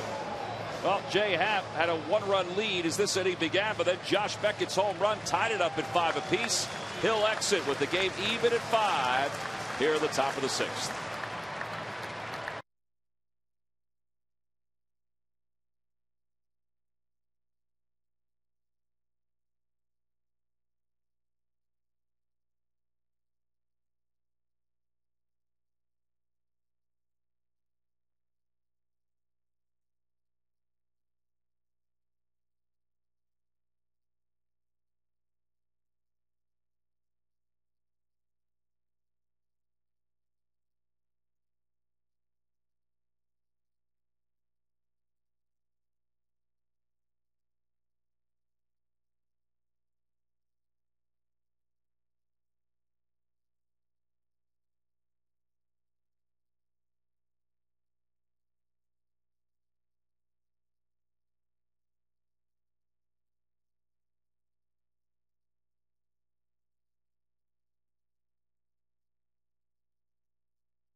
Now brings you unprecedented weekly access inside the Phillies bullpen.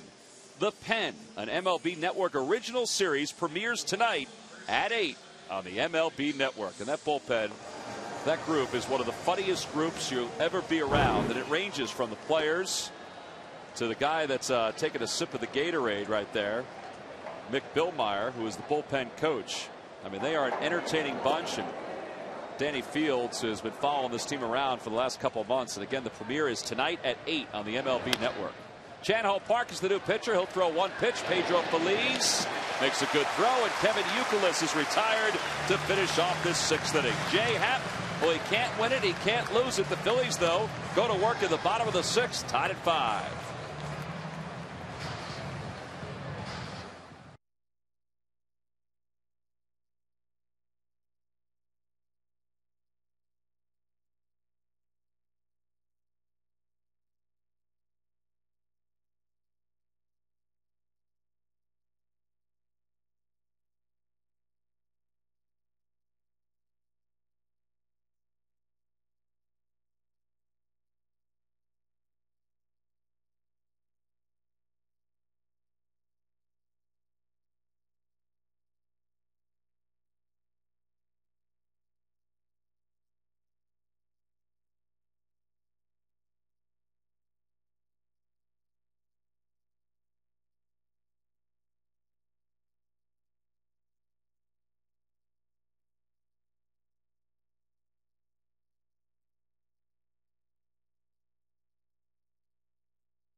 University Hospitals. Call 1-800-JEF now.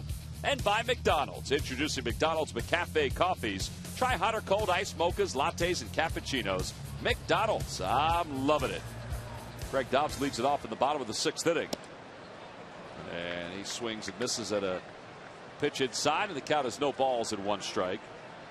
Dobbs starting today for Raul Ibanez, who Charlie Emanuel decided to just give a day off. The off day tomorrow. Raul got hit by a pitch earlier in this series, nicked up a little bit.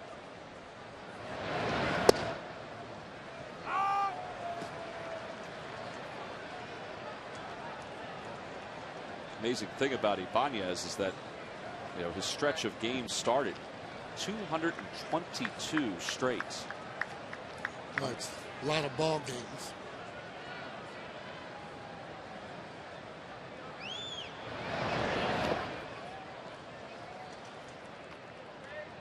On the Toyota Major League scoreboard, Cubs and the Twins tied at 1, top of the 4th inning. Gerald Perry was let go as the hitting coach for the Chicago Cubs earlier today. Wow. Well, Andy McPhail told me long ago the hitting coach was the first one to go. Why is that? He was right about that.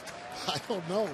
I was upstairs one day trying to get some music going on, and Andy asked me what I was doing. I said, I'm getting some music for the players, and he said, well, you know, that hitting coach is the first to go. Well, he said it as a joke, but it turned out to be true. Foul ball over the Red Sox dugout. Well, since the 17th of May, Chicago's found itself under 500. You see the team batting average 233. They're only scoring 3 runs per game. Yeah, well, he's not up there hitting. And he was a pretty good hitter, too. There are a lot of folks around this game that think he is a very good hitting coach. He is a good hitting coach. Now, again, a lot of times, though, guys aren't able to do what you need them to do, and they get the blame for it. Same as pitching coaches, but they seem to last a lot longer than the pitching coach. Euclid will take this to the bag himself. There's one away in the bottom of the 6th inning. And Larry Rothschild, the pitching coach, he's been over there for just about a decade. Yeah, he was there before Lou came. Yeah. And he's been able to last it out and has pitchers after pitchers. So, you know, again, it's not fun when you lose your job because you're feeling that you've let people down. But that is not a job that I would like to have anymore. I can tell you that. Pedro Feliz 1 for 2. He has singled and scored a run. In fact, his leadoff single in the 5th inning started a 4-run rally for the Phillies that gave them a 5-4 lead. Josh Beckett and the Red Sox subsequently tied it in their half of the 6th inning.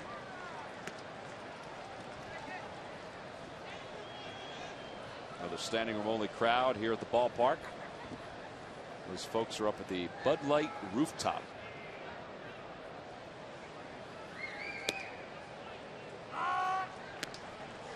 Might have to go out there and check it out and see what's going on. I'll give you a wave when I am. Maybe bring some books out there to sign. No, I won't be bringing any books.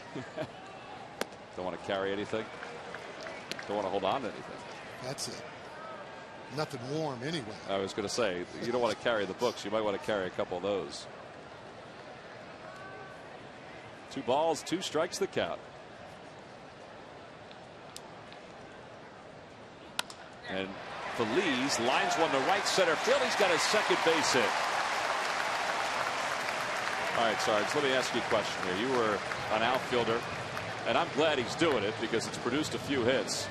But Rocco Baldelli plays awfully deep in right field, and you would think with Josh Beckett on the mound against a right-handed hitter, he might play in a little bit more. I mean, the Phillies have had a few base hits, and I'm not saying he could have gotten to that one because that might have been a little tougher. Yeah, well, he's playing everybody back in the same spot, and that would tell me that he doesn't like going back on balls. You can see way where he is. Good thing that there's no paint on the wall. He'd have some on his back. He's been playing back so deep. Chris Coase takes one away. Well, if you're DeMarlo Hale, and DeMarlo is in charge of the outfielders, wouldn't you whisper at his ear, hey, maybe come in a little bit? But if you notice, I think all their outfielders play a little bit too deep. Ellsbury, the center fielder, he plays deep, but he has good speed, so he's playing where he feels comfortable.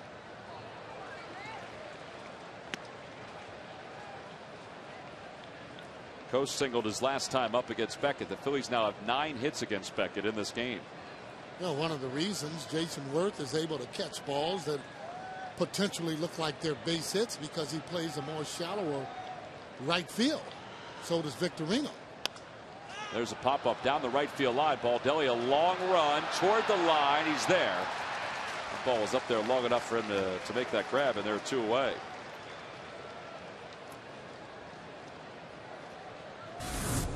Watch Josh Beckett's reaction. Yeah, well, he doesn't like balls dropping in front of him. But you know what? As a pitcher, when you don't want your fielders playing in a certain way, the way Steve Carlton would, simple, bring them on in. When we have our meetings with Steve Carlton, he said play everybody straight away. If they hit him in the gaps, my fault. So if you want the guy playing in, bring him on in. But when he hits it over your head, don't complain. You know, and I'm not saying you do that with every pitcher, though, Sarge.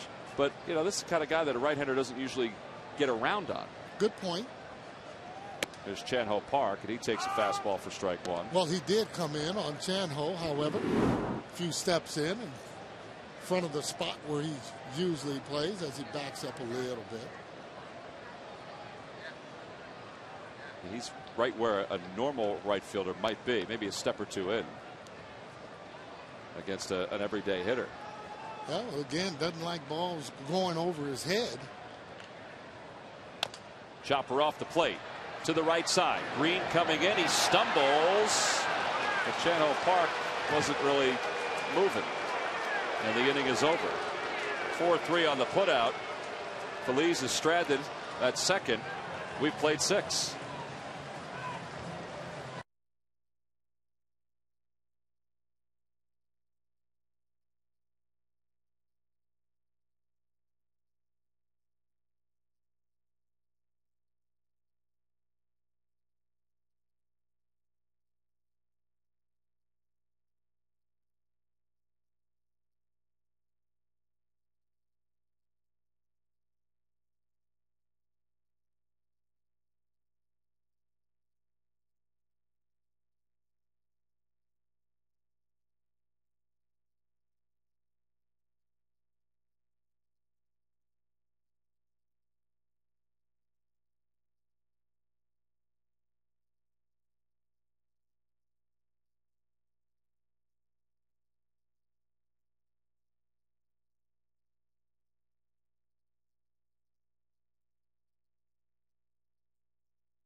Well, what a fun game this is today. Phillies falling behind in this one, but then hitting Josh Beckett with that 4 spot.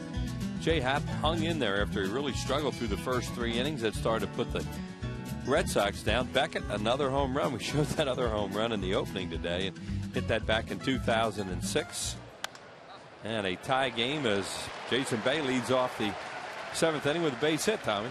Oh, and he hits it the opposite way, his second hit of the game, and he's aboard. Chan-Ho Park at the final out of the 6th inning on 1 pitch. Or against 1 batter, I should say, to get Kevin Youkilis. And now Chan-Ho is on here in the top of the 7th, try to quiet this Red Sox offense down. Well, that was a problem last night when the Phillies caught up to them. They didn't catch all the way up. They were 1 run behind. They weren't able to hold them off. In this game, they actually went ahead of them. And then Beckett came right out and tied it. Lowell is 0 for 3 and the count, no balls at 2 strikes to him. They need Park to step up here and help them in this inning. 0 for 8 against Chan-Ho Park. A lot of right-handed hitters in this lineup today because of the left-handers starting.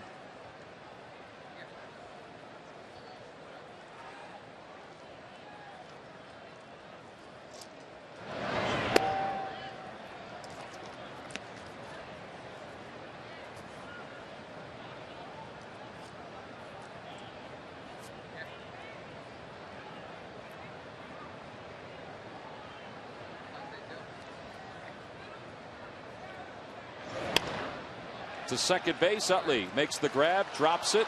He tries that every once in a while, like he's going to get away with it. He catches it out of the air, according to the second base umpire, Bill Miller. You know, if you intentionally drop one like that, they just look. He's even laughing about it. They kind of just, the umpires kind of just look at you like, come on. You know, what, you think I was born yesterday? Here it is right here. If you intentionally drop the ball like this, it's an out. You know, no advance, and well, he tried, but you know, he was so careful as you saw him to drop it and make sure he controlled it right at his feet too. That was so obvious. Look how it was rolling around too. Oh yeah. Mark Kotsay is going to pinch hit for Rocco Baldelli, and the count, no balls and 1 strike to him. Baldelli, who's been in right field for the first part of this ball game, has let a few balls drop in front of him where he was playing. Well, you know, we showed that right out of the chute. Yeah. And it really hurt them in that 1 inning when Victorino's ball dropped in front of him. That kept the inning going. The Phillies took the lead. Well, Beckett looked like he was pretty upset on the ball that Phillies just hit in the bottom of the 6th inning. Well, Beckett used to be a lot worse. He was one of the world's worst teammates when he was in Florida, and evidently he's better now. But he still shows his emotions, and that's the kind of guy he is. He pitches with his heart on his sleeve. There's no doubt about it.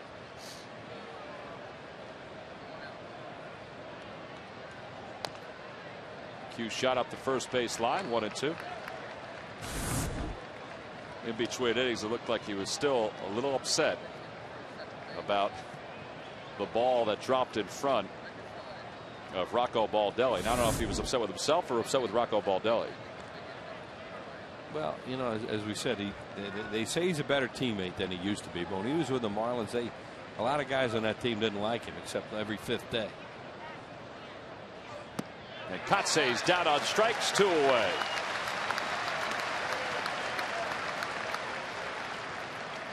We talked about this last night. This was a fly ball that Ryan Howard hit. It was way out, but then the wind knocked it down. It's an exhibition game. And Ryan Howard started to coast a little bit because it was a home run. And then Beckett starts jawing at him. And Ryan Howard goes past him. Now Ryan goes over here to his position. And that first base dugout is where the opposition is in Clearwater. And you see him throw his glove away like, come on, you want a little bit of me? Let's go. Well, Beckett is fiery. There's no doubt about that. But the guy to the right, that's a big boy. Yeah. Yeah, well, I don't think Beckett really wanted it. Just wanted to jaw at him a little bit. Yeah, I remember that game we were televising, and when Ryan hit it, you know when he's hit a home run, and it was going to be way out. And then they just walked towards the dugout, and you know, I didn't even get the people at the Tiki Bar watching. What's happening down there? Abraham Nunez is trying to push Ryan back a little bit. Wait a minute, hold that order. Be right back. 0-2 the count to Nick Green here in the top of the 7th inning. Phillies and the Red Sox tied at 5. And Green hits it skyward to center. Shane Victorino is there. And despite the fact that the Red Sox got a leadoff single by Jason Bay, Chan Ho Park retires the next 3 batters. Time to stretch here in Philadelphia to 5-5.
What do you think?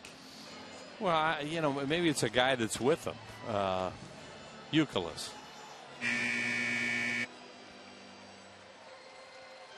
Oh, well, I mean, that you're trying to make it sound like it's obvious. I'm thinking it's somebody that's around right now with One of the greatest hitters of all time, Wills. The greatest hitter maybe of all time. Log back on to Phillies.com to find out if you're the winner of a Phillies prize pack. Thanks for playing Dodge Stump the Fans. Mark Kotze stays in the game. He's in right field for the Red Sox here in the bottom of the 7th inning. As he came on to pinch hit for Rocco Baldelli. Now the Phillies here in the bottom of the 7th will have the top of the order up against Josh Beckett. Just heard a great rendition of God Bless America by Lindsey Ruby, who works down in the Diamond Club behind home plate. Really a beautiful singing voice. And this sold out crowd gave her a very nice ovation after it was done. She did a great job. There she is. Still a little wired, I think. Yeah. They were showing her up on the video board, and as anybody who's singing in front of a sold out crowd might be a little nervous. It's going to be a little scary, huh?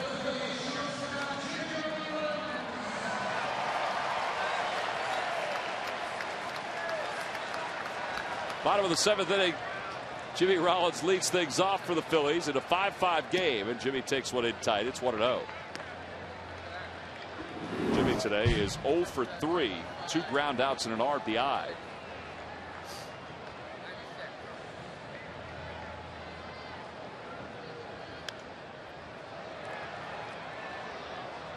.98 pitches now for Josh Beckett here at the bottom of the 7th inning.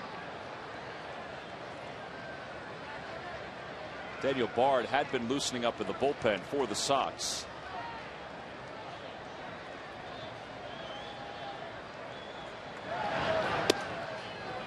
And it's 2-1. Jimmy had that RBI his last time up. It was the second straight at bat where he hit the ball pretty hard. But he is still hitless in 14 at bats during this series. Well, the key in that at bat was don't strike out.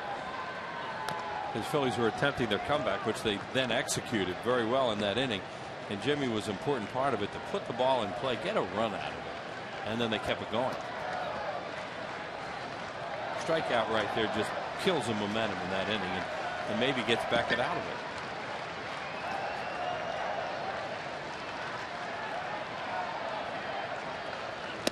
Inside, ball 3.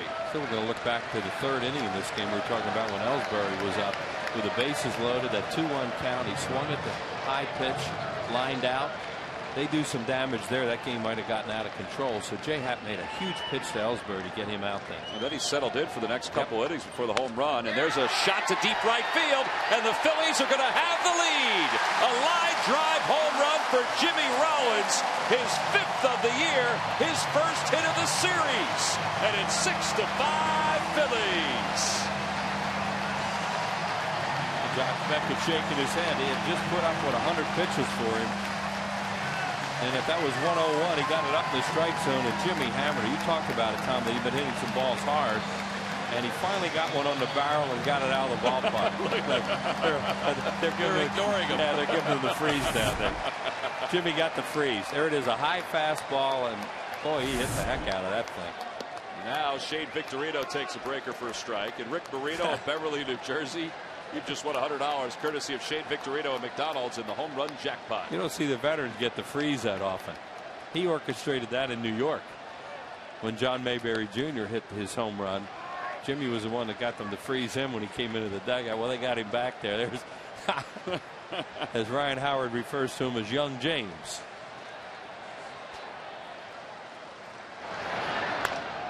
To center field, that's going to drop in for a base hit.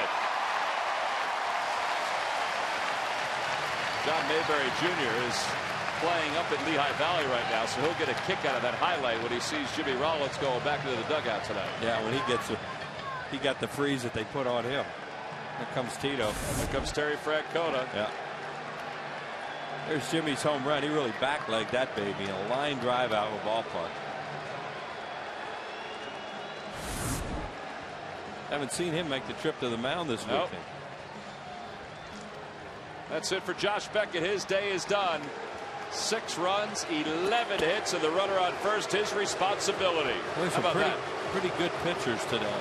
And yeah, that's what you talked about earlier.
By Jimmy Rollins. Josh Beckett's day is done. And how about this range of emotion from Josh Beckett? Well, we talked about he wears his emotions on his sleeve, and you see Beckett there, hands on his hips and looking around one other time.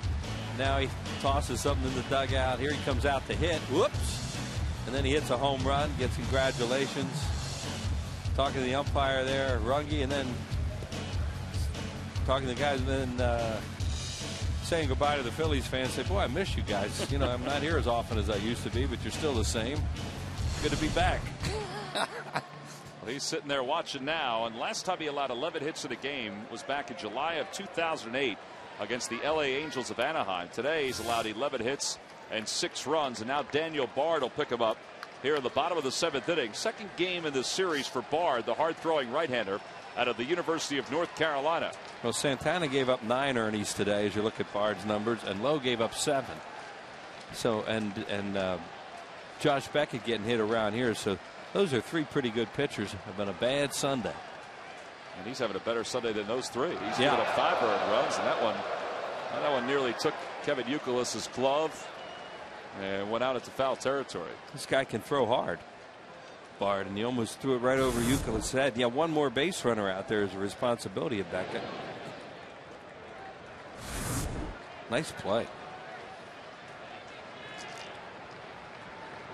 Chase is 2 for 3, 2 infield singles and 2 runs scored.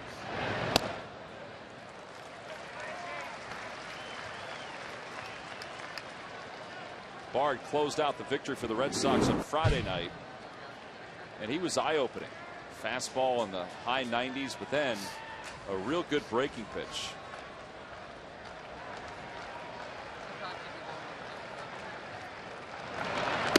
Outside. The Red Sox back in the 90s had some pretty good pitching prospects that came through their system. Carl Pavano was one. Brian Rose, who only pitched in the big leagues a couple of times. Saw Anibal Sanchez, who went on to the Florida Marlins. I mean, the list goes on and on. But you know, the guys that they have coming up right now, Jeff Suppan was a guy who came through their system. There goes Victorino. Pitch is taken inside. The throw to second is high, and Victorino has his 11th stolen base of the year. And the count is 3-0 to Chase Utley. Well, you like to see that, Tom, because you only have a 1-run lead. It's the 7th inning. You know how good this offense is for the Boston Red Sox. You want to get after him, score some more. He got a great jump there. They have the times on Bard, figure they could run on him and do. Even a clean throw would not have gotten him to second base. Not with that jump. So he's on second. Anyway, it just seems over the last couple of years, the Red Sox prospects now coming up are even better than some of those names. And those are some good ones. They certainly throw harder. There's ball 4. So Chase is aboard. Runners on first and second. And Ryan Howard's having himself a good day, and he's going to be the next batter. Well, these lucky fans are today's Citizens 7. They will each receive a prize pack courtesy of Citizens Bank. Citizens Bank with the most 7-day branches in the Philadelphia area. To find a branch near you, visit citizensbank.com. Ryan is 2 for 3 with 2 RBIs. Well, no matter what, Ryan Howard wants to pull the ball here, and even if he makes an out, get somebody over to get Victorino over to third, or maybe a fly ball get him, and you can get another run. You need to get more out of this.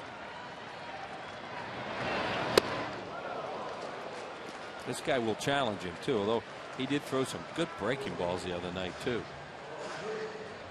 That was 97. Howard's power. Tie-dye shirts and everything, and he does have some power. Poof. A guy like Bard, if he connects on him the right spot, look out Camden.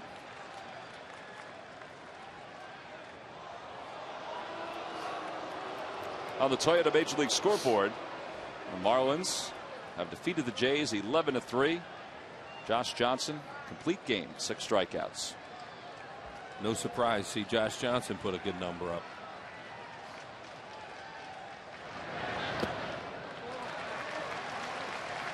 Josh Johnson is now 6-1 for a Marlins team. I was looking at some of the numbers. Man, they have made a lot of errors this year. It's tough to pitch well for them because they don't catch a ball real well. But Josh Johnson's special. 2 runners on, as you just saw. The count 1-1 to Ryan Howard.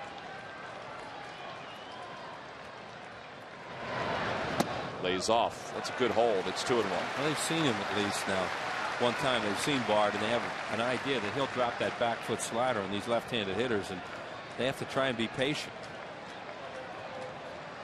And then maybe he'll throw you a fastball that you can handle, like now.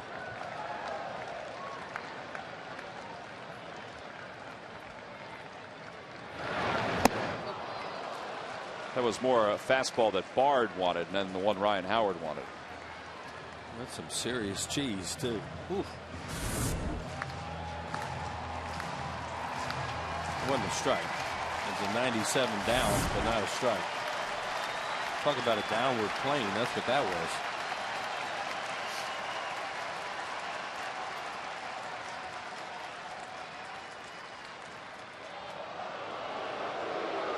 Startled Lugo with that.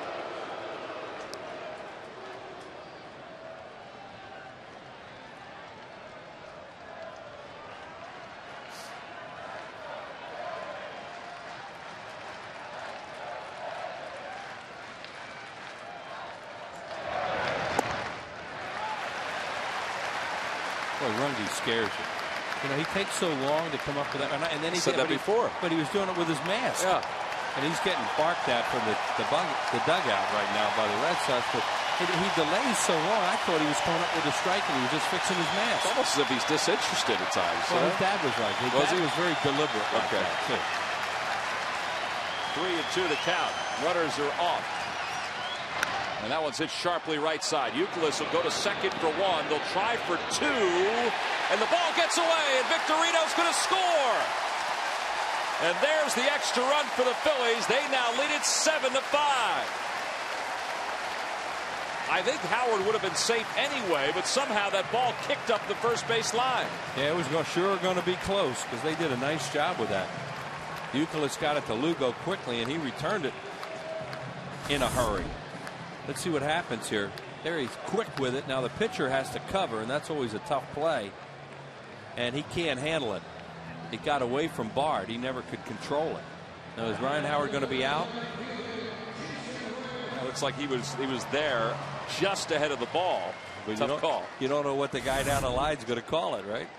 Well, the error allows Victorino to score from third. It's fielder's choice for Ryan.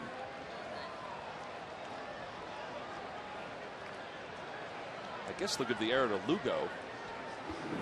Yeah, it has to be Lugo. It was a tough play for the pitcher to handle. So now Jason Worth, the batter, with a runner on first. 7-5 Phillies.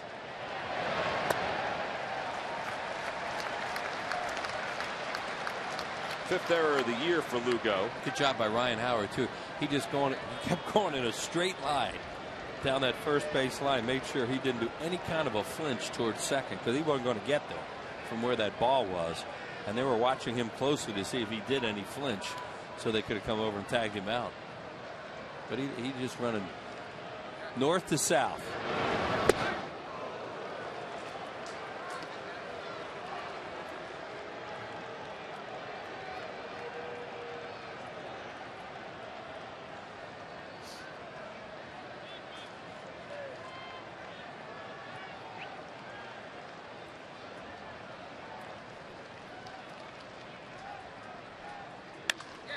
Line drive toward deep left center field. That one is off the top of the wall. Ellsbury plays it off the top of the wall. It's a double for Jason Worth, and the Phillies have runners on second and third. I must have just hit that fence out there. Just wasn't high enough. I wonder if Charlie's going to come out and ask them to explain where that ball was. It shot back pretty quickly. He's toward the stairs of the Phillies dugout. Yeah, the way it came back, it looked like it hit the fence out there. The fence above the wall and out there in the flowers. There's a look at it. Boy, he crushes this fastball. Yep, right off the top of the wall and the fence. Yep. So that's in the yard, and it's a double for Jason Worth. So runners on second and third now. By the way, you can close the line. Josh Beckett. 7 runs, 6 of which are earned. And the Red Sox fans who thought they had a gimme today, they were up 4-1 at one point, and they had their ace on the mound. Well, it's not a gimme anymore.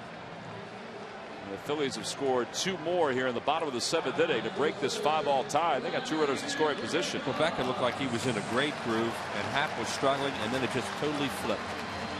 Josh Beckett got out of whack a little bit, and Jay Happ got in a nice groove. I was going to say, I thought that last out in the 3rd and the 4th and 5th were huge parts of this game for Jay Happ. Well, we'll go back to that 3rd inning, how huge it was if they can win this game. Dobbs takes one for a strike. Now, he did allow the home run to Beckett to tie it, but it could have gotten out of hand, where to the point where, you know, even a good offensive team, their head goes down saying, what do you got to do? You know, they're just better than us, and we're not going to win today. And, you know, they still have to get 6 outs, but more runs here would be sweet.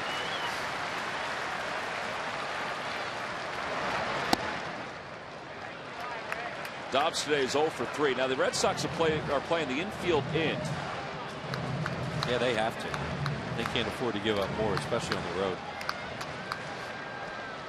Terry Francona.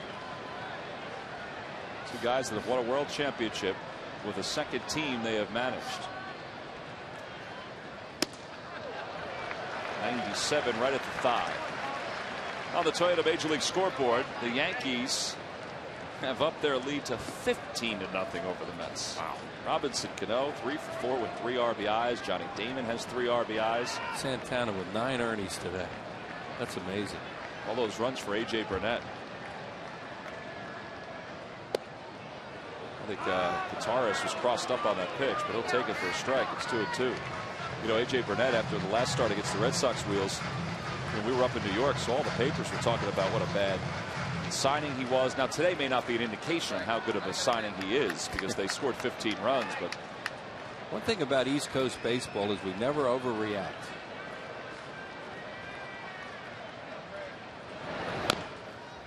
Dobbs stays alive. The passion is outstanding. Boston, Philadelphia, New York, and that guy's getting a day off.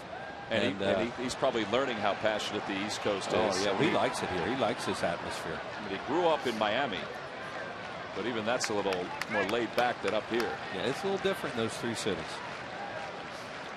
2-2 the count to Dobbs. Greg is down on strikes. Dobbs playing today for Ibanez. And he's 0 for 4. And he got himself out there, and he knows it. Chased a high fastball.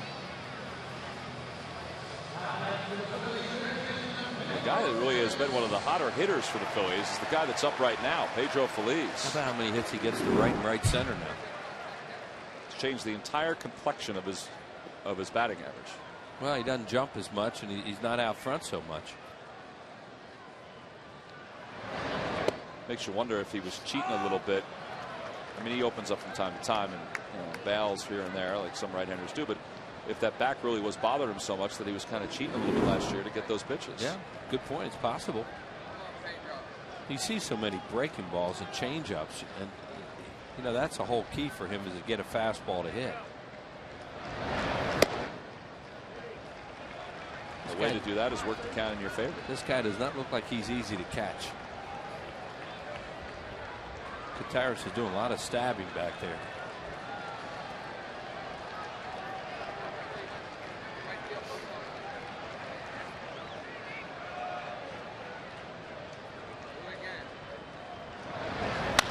Opposite way again for Pedro Feliz. And that's going to drive into to the wall. Feliz on his way to second. He'll be there with a double, his third hit of the day. And the Phillies lead it 9-5. Josh Beckett, nothing to do about it now. That's what we were just talking about with Pedro. Is he's hitting the ball the other way. He's waiting longer. He's not jumping the pitches. And he's getting the fastball once in a while to hit. And his 6-3 hit game of the season. And once again, he works the count. He gets a fastball. Doesn't try to do too much with it. This guy throws so hard anyway. Big 2-out hit there to tack on a couple more. That's 21 multi-hit games this year for Pedro Feliz. All 3 of his hits today have gone the opposite way as they walk Chris Coast intentionally here. A lot of that, in my opinion, has to do with he's staying back better. And he's not as vulnerable to off-speed pitches that way. And he's getting some fastballs to hit, and when he gets his fastball, he hits it. That ball was nearly over the plate. Yeah, he is pretty tough to catch, Wills. Yeah.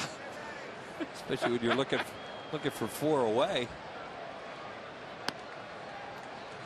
So Coast gets the intentional walk, and the Phillies have batted around here in the 7th inning. Chan-Ho Park will hit with a 4-run lead.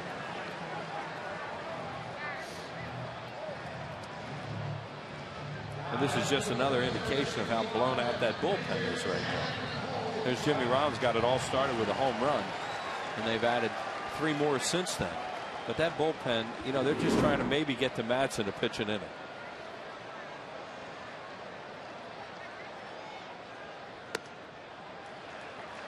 Chan-Ho Park grounded out to second, his only time up. He's 0 for 1.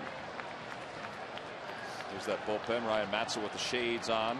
And a lot of guys really are not available, or they don't want to use them. Yeah, last night, Chad Durbin was outstanding. 3 innings. J.C. Romero pitched an inning last night. He threw a lot of pitches in that inning, too. It's the last thing they wanted to do was use him in that kind of game last night. But we talked earlier that Charlie says he's not going to use a position player. And Durbin was really good. Park shows bunt, takes ball 3. Clay Condrey, he pitched an inning last night. Charlie felt that was the only thing he could get out of him was an inning. His back's been bothering him, but he's a horse. So anybody who wants to say, well, why doesn't he pinch hit for Park? He just laid it out. That's the reason.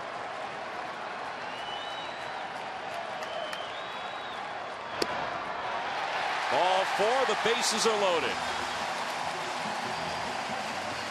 1 intentional walk, 1 traditional walk in a row. And Terry Francona going out to the mound, and he's going to go get Bard. And Takashi Saito has been loosening up in the bullpen for the Red Sox here in the 7th inning. So Saito looks like he's going to commit to this ball game. As Francona signals, and Daniel Bard will exit. Phillies have scored 4 in the inning. We've got a pitching change here in Philadelphia.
Philadelphia Art Museum. It's the 7th annual Run for Your Life Run Walk and 1 mile fun walk.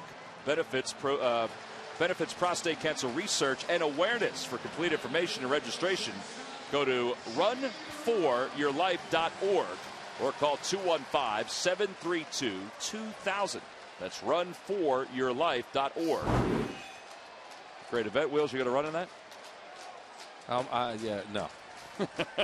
But they have all our support. Try to get Sarge to run in that. Yeah. Bases are loaded for Jimmy Rollins. Takashi Saito is the new pitcher. J-Roll is hit by a pitcher. That's going to force it around.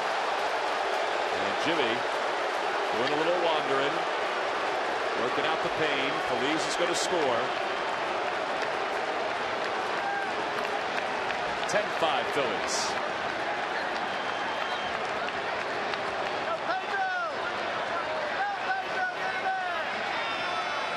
Can't imagine that was on purpose. Very difficult for an umpire to give warnings when a guy gets hit with the bases loaded. See, you know what Beckett said. Why is Jimmy Rollins not just going down to first base? Because Beckett has had his wars with his team over the years, and now he's in the other league. But that hurt. That one really had a smut, and he had nowhere to go. They throw one there, it's chasing him. Here's Josh Beckett. I'll say one thing for him. Teams expect a pitcher when they leave in an inning to hang around to see the inning completed. He's still out there. Yeah, he's hanging. Yeah. And it's been a long time since he left the game. That's one of those unwritten rules. You know, you're supposed to stick around after you come out to the inning's over. And then you've got to go get iced or whatever. Go ahead. Shane having a pretty good day. 2 hits and 4 at-bats. An RBI, 2-run score. 10-5 Phillies. 3-0 the count. 23 minutes since he walked off the field. There's a nice crooked number they put up in this inning. Oh, big time.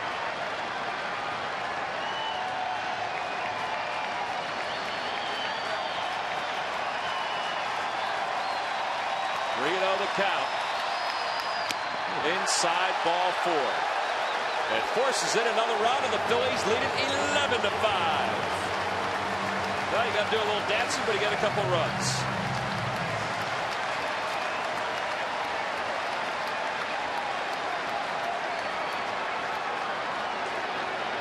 Chris Coase greeted in the dugout. John Farrell out to the mound.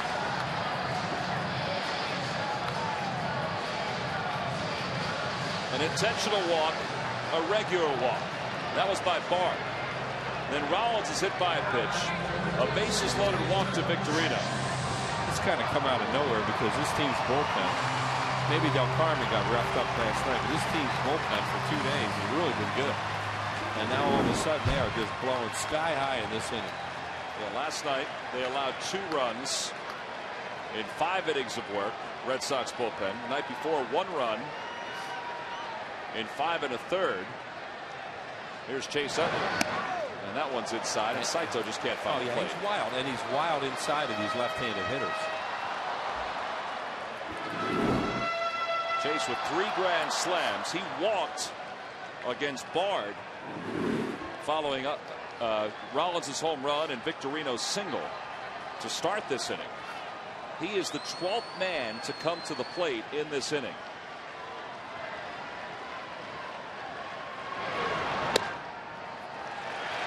And at this point, Saito's not going to get any kind of close pitches either because he's all over the place.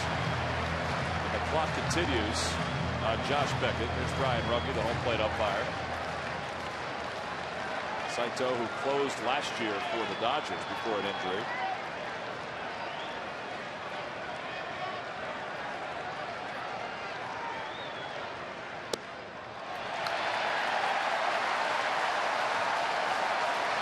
Just keep on taking here. Sure.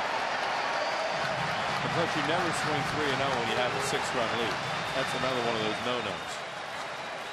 That gets people hurt when you do that sort of stuff.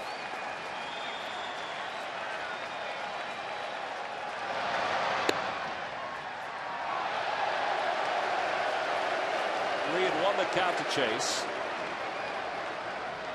Now he can go up there swinging. Yeah, now it's okay, but 3-0 is a no-no. Phillies have banged out 13 hits today, 11 against Josh Beckett.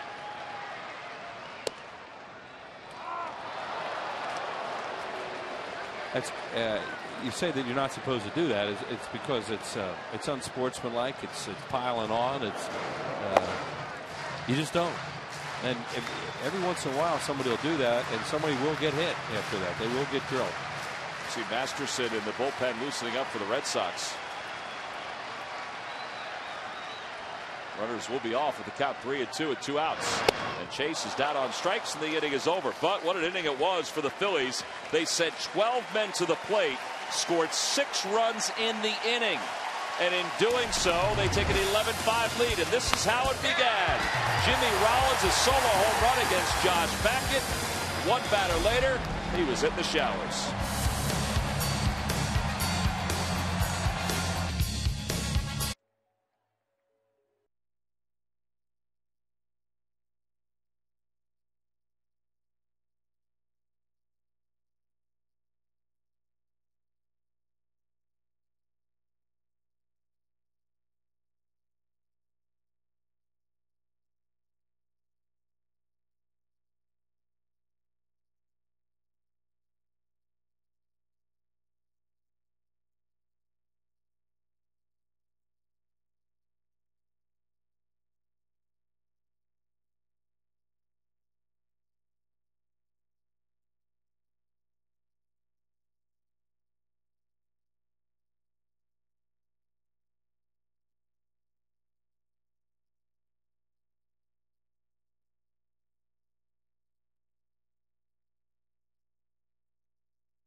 You can depend on your Honda dealer for great leases and low financing.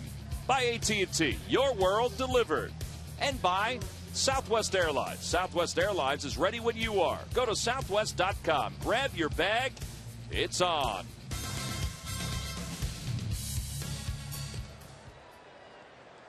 Top of the 8th inning. And George Kataris is the leadoff batter. Eric Bredlett's come on to play left field for the Phillies in place of Greg Dobbs, and the count is 1 ball and 1 strike. Chan-Ho Park has a 6-run lead to work with. Phillies scored 6 runs in the 7th. They sent 12 men to the plate in the inning. And the count 1-2 now to Kataris, who has walked twice, scored a run, flied out to right. Chopper foul. Wheels, earlier today we heard some sad news. Dave Buck, who is the Phillies senior vice president for marketing and advertising sales, he lost his dad earlier today, his dad Richard, and we send our best wishes out to Dave and his family, his wife Nancy.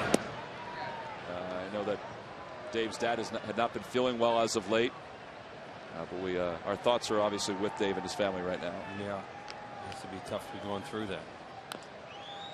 Count holds 2 balls and 2 strikes to Kataris.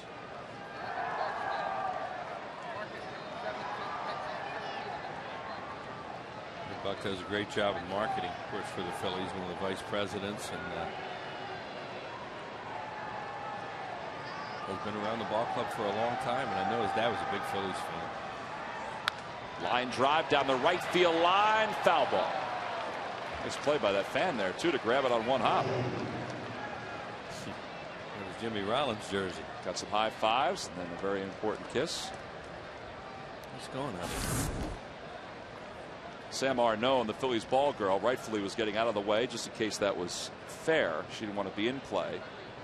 She had some backup. Yeah, that guy was in a great spot there, Sam. That guy was in a great spot to catch that foul ball right on the end. 3-2 the count. What you don't want now is to start diddling around out there. No, you got a 6-run lead. Get after him and throw strikes. In the air to left center field. Bruntlett and Victorino into the gap on the run. Victorino can't get to it. It's off the wall. Bruntlett bobbles. Kataris on his way to third. He'll get there.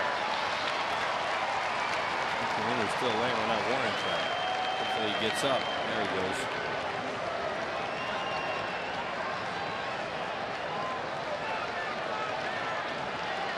The double E7 will give Bruntlett an error. It's an error on the bobble. Here it is. You don't want to be walking guys now. He threw a strike and Kataris smoked. Here's Bruntlett and Victorino almost ran together. Then Eric Bruntlett bobbles that one. And you see Kataris has the play in front of him and he just walks on over to third. Well, here's David Ortiz pinch hitting, and he swings at the first pitch and sends it up to the back of the Hall of Fame club. There's been a lot of cheer and electricity in this place today, and this just adds to it when a guy like Big Papi comes off the bench. Yeah, there's cheering for those Red Sox fans. There have been a pretty good amount of Red Sox fans who have been here in Philadelphia this weekend. And there's been booing for the Phillies fans.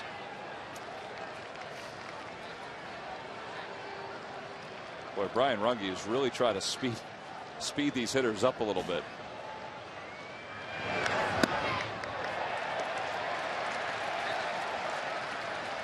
1 ball, 1 strike to count. 204 with 4 home runs at this point in the season. And it's 1-2. Well, it's been a struggle for him, and he just started to hit home runs recently. You just think back to 2 years ago when he hit 35 home runs, but even 3 years ago what his numbers were. Oh, he used to carry these guys. Big clutch hits. Tried to check his swing on a breaking ball. No appeal. And it's 2-2. I used to that style of his, you know, he'd spit in his hands and he slaps them together all the time. There, he got called out on one of these the other night, and it was close. That one he certainly didn't go. How many big hits did he get for the Red Sox? One after another, it seemed like, and in postseason too.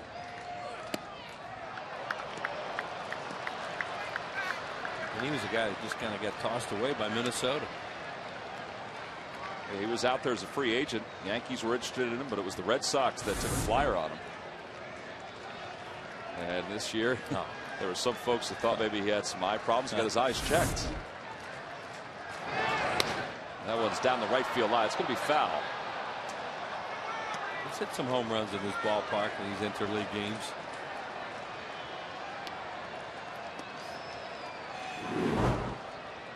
.235 career home runs with the Boston Red Sox. Splendid splinter with 521. Ted Williams, the answer to our, as you felt, very easy trivia question. Oh, today. I didn't think easy. I didn't think easy.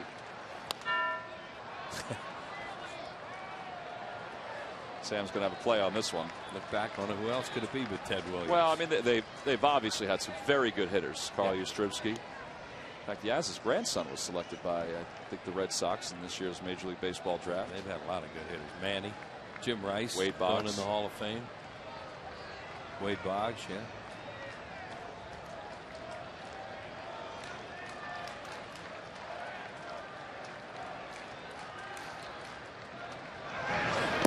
Ball 4 and Ortiz is aboard. These guys will not just back off now, the Red Sox. You've got to get them out. No walk.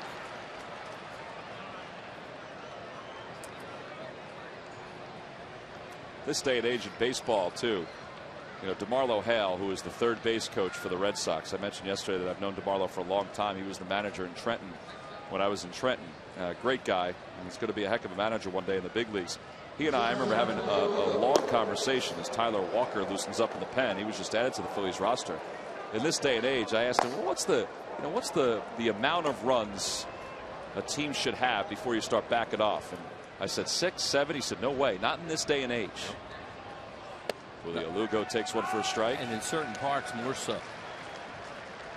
like this one.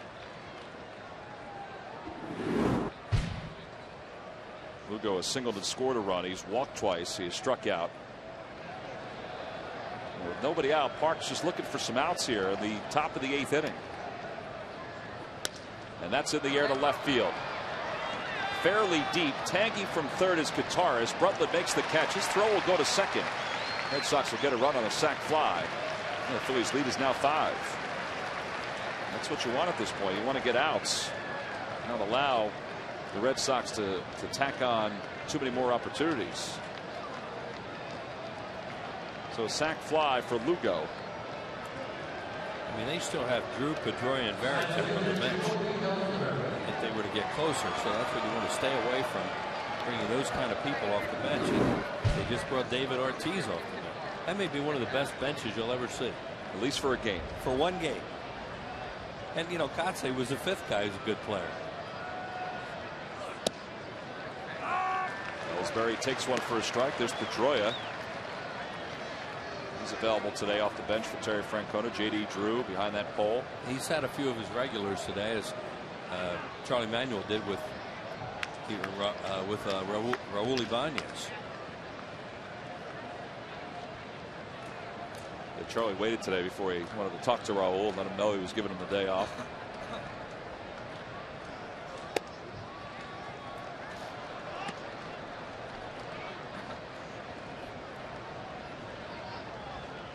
Ryan Matson has joined Tyler Walker in the bullpen for the Phillies, loosening up. There's Ryan.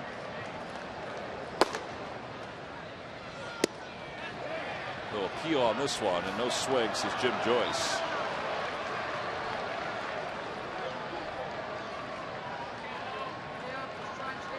Jim Joyce, who got this series off on a somewhat controversial note Friday night. Greg Dobbs thought he had a game-winning 3-run home run. Joyce called it foul. 2-2 the count.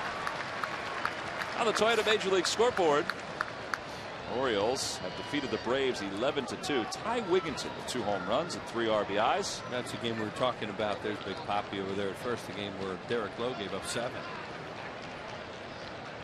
Some ERAs took hits today on some really good pitchers. And Ellsbury is rung up. Had to wait a little bit for Brian Ruggie on that one. That looked like Paul Ruggie, the way he used to call people out. Yeah, that was the same mannerism, slow like that, and with the same crossover. Second strikeout for Chad Hope Park. 2 away here at the top of the 8th. Watch how long this takes, Wheels. Yeah. 2-2-2. It was a strike. At least it wasn't high and one low in that shot. That was a great shot, too. There's strike 1 to Youkilis.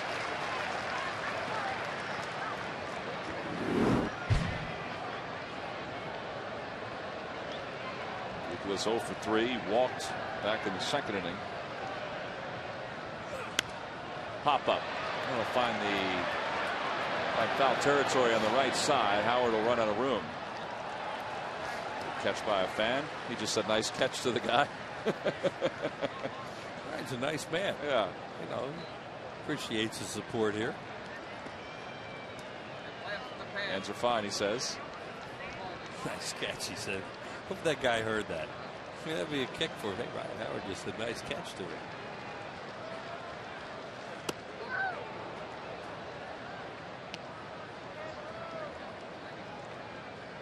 Chad Park can get one more out. Boy, he's really done his job today. That's when they put him in the bullpen. They said they hoped he could be a long guy for them, give them multiple innings, and that's what he's trying to do right now. Got that last out in the 6th inning. Got Youkilis to ground out, and now he runs the count to 2-2.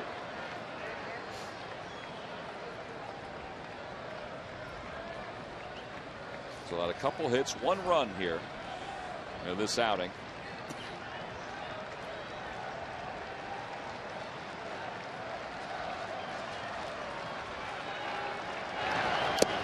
Foul tipped into the glove of Coast, and Youkilis is down on strikes. Back-to-back strikeouts for Chad Hope Park.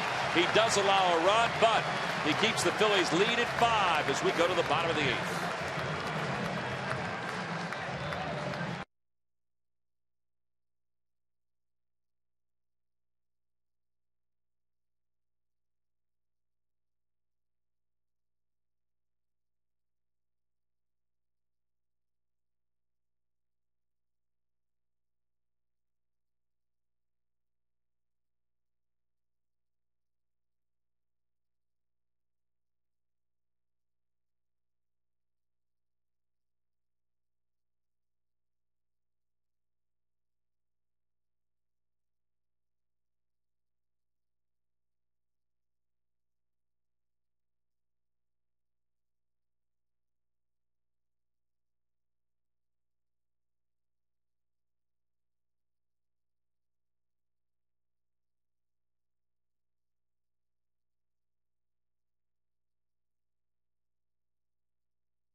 Sportsnet. It winds down on Thursday at 1 p.m. Eastern with the Citizens Bank Business Person Special. Then the Orioles come to town.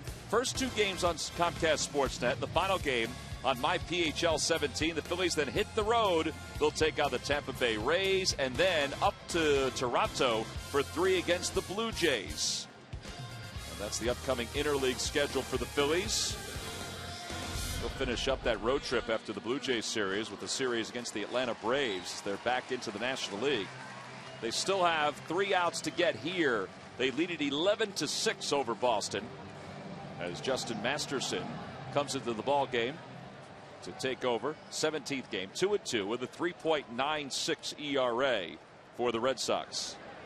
Facing Ryan Howard, Jason Worth, and Eric Bruntlett. Howard's had a good day today. He's got 2 RBIs, 2 hits, a run scored. And he takes one inside. It's 1-0. Big inning today for the Phillies was a 6-run 7th inning. As the offense woke up, scored 6 runs against 3 different pitchers. Well, Jimmy Rollins got him jump started too with that homer, and then some things started to happen. They got some really good at bats in that inning, and some of the Red Sox pitchers struggled. 4 walks, 1 hit batter. Phillies capitalized on that during that inning. They also had a couple of doubles, 1 big one by Pedro Feliz. Man, like a Red Sox inning there. You know, they use power, they use some speed, walks.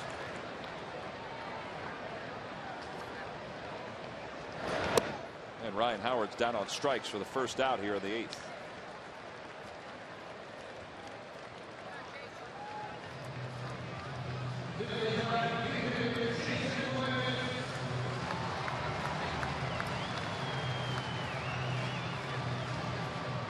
Red Sox wearing those new uniforms this year. We saw one of those new uniforms on Friday night, the blue jersey. Jason Worth, the batter. These new uniforms a little different than what they've worn in recent past because there's very little color in the border of the letters across the chest. The road hat is the same with this uniform with the B on the top, which is a classic look. The other night they wore those hanging socks, as they call it, which they first introduced in 1931 on their hat. It's kind of looked like the uniforms that they wore in the 80s. You know, when they were in the World Series in '86. You were really good with uniforms. You probably back in the 70s would have even figured out all those pirate combos. Why? You know, the secretary in the office is the one that decided which they wore. Oakland. Worth is down on strikes. You know, he's so used to around Philadelphia, had the same unis. Well, when I was in high school, we had the Oakland A's uniforms. I went to school down the shore in Brick Memorial High School, and we were green and gold. We had green tops, gold tops, white tops, green pants. Yeah, we were all over the place. Yeah. Nobody. It didn't seem like anybody had more combination than the Pirates. No, I 70s. agree with that. And they had those square hats. But I've never been one to notice much about uniforms. So that's I really love to just say to you, Tommy, there's something different about this uni. Now, what is it?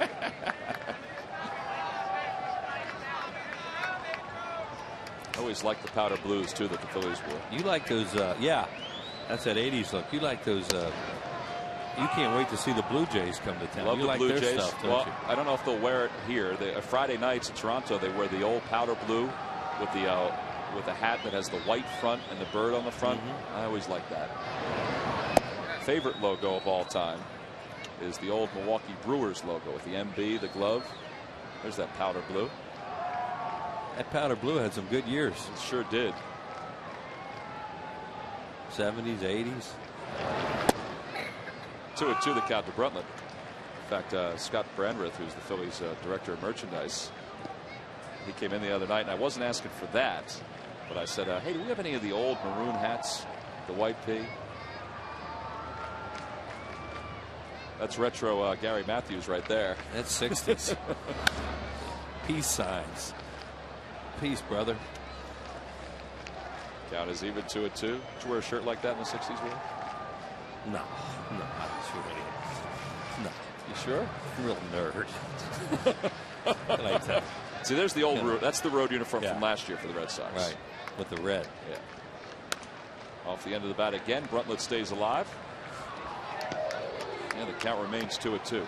Now I like these uniforms the Phillies introduced, but I also like the fact that they have the helmet to match now. I like that look. Is that this year? Yep. Thank you.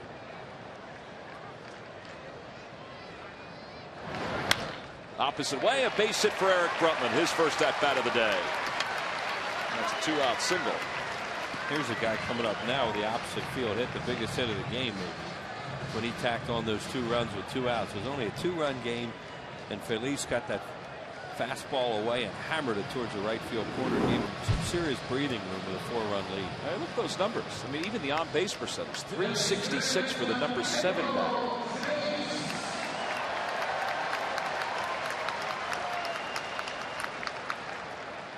So a good day for Pedro with 3 hits, and it goes the opposite way again. A looper to right, but Katse is there, and the inning is over. So Pedro is retired.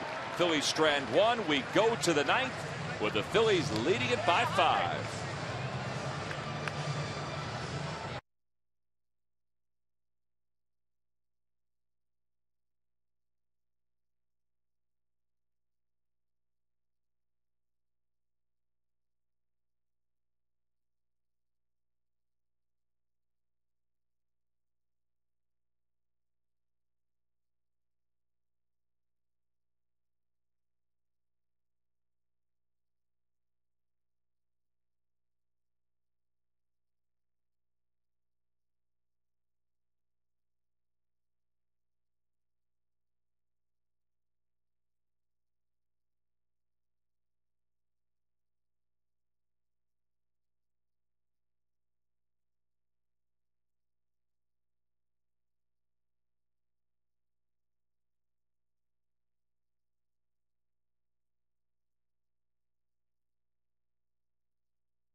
Top of the 9th inning here at Citizens Bank Park. Phillies lead it 11-6. And they're going to bring Ryan Matson into this ball game. Ryan in his 33rd game, 2-1, 2.01 ERA. This is not a safe situation, but let's face it, the Phillies, they want this win, and he is rested after not pitching yesterday. Right. They wanted to get to some point where they felt comfortable they could get Ryan Matson into the game at the end, and they have a day off tomorrow, too. So this is a good time to do it. So he's on to face 4, 5, and 6 for the Red Sox. It is Bay, Lowell, and Katse.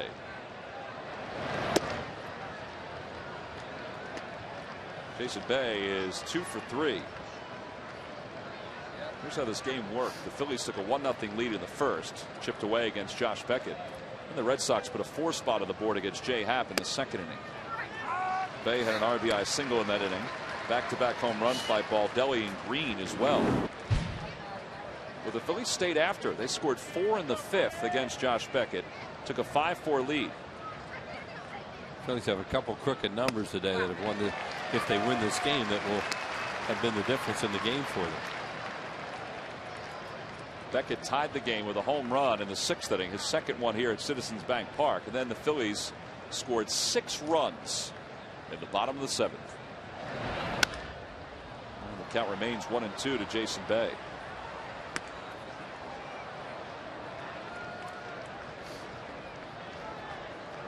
You know, the other thing too is that as the Phillies are here in interleague play, just like the Mets are and the Braves are, if the Phillies win today, well, they'll be 4 up in the division, which is where they were when this weekend began. Yep.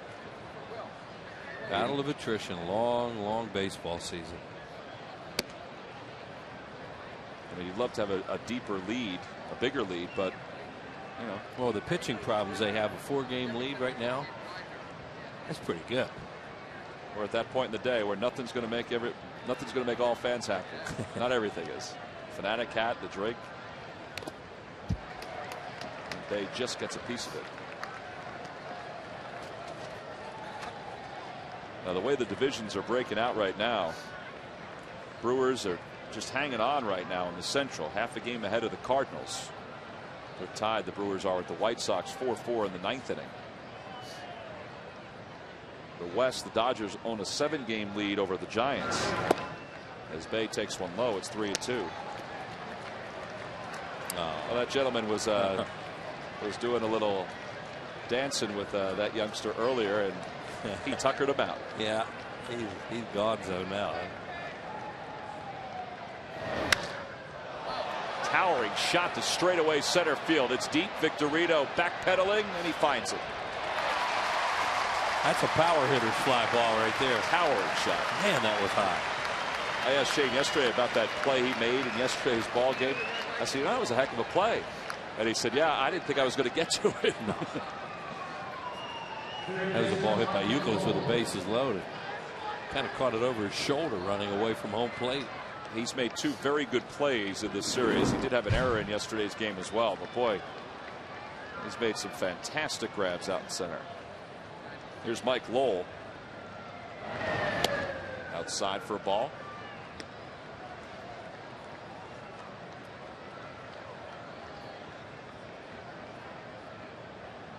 Grounded out twice, popped out twice, and it's 1 ball and 1 strike.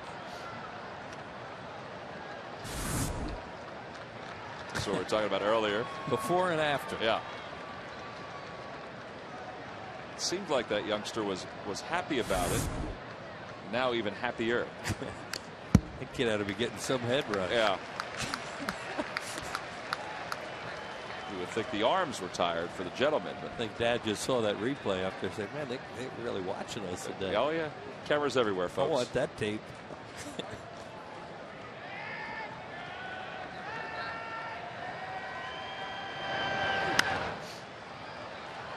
That's going to find the seats over the first base dugout. Phillies, as we've mentioned, have the off day tomorrow. Cole Hamels will pitch Tuesday for the Phillies to open up that series against the Blue Jays. Blue Jays then have Scott Richmond and Casey Jansen scheduled. Ricky Romero, excuse me, pitches on Tuesday. We saw him in spring training. Slow roller up the third base line. Feliz charges, bare hands, throws off balance to first. Not in time. I don't know if that throw pulled Ryan off the bag or what. It was there in time, but it was a little high. They're going to give Lowell a base hit on that one, rightfully so. Yeah, Ryan Howard was doing everything he could, I think, to try and stay on the bag, but then, you know, he got out of there and made sure it didn't go down the right field line. That's a heck of a play by Phillies. See Ryan right there. He tried. Boy, it looked like he did. Look like he was still on the bag. I can't tell there. Tim Bogart's blocking it. That other replay looked like he was on the bag. How about here? He's on the bag. At least there it looked like he was on the bag. Kotsay the batter with 1 out.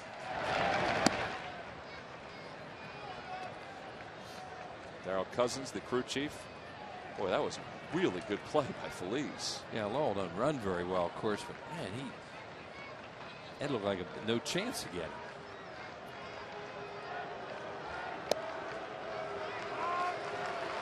Kotsay struck out his only time up. He's 0 for 1. He came on and replaced Rocco Baldelli when Charlie Manuel went to the right-handed pitchers.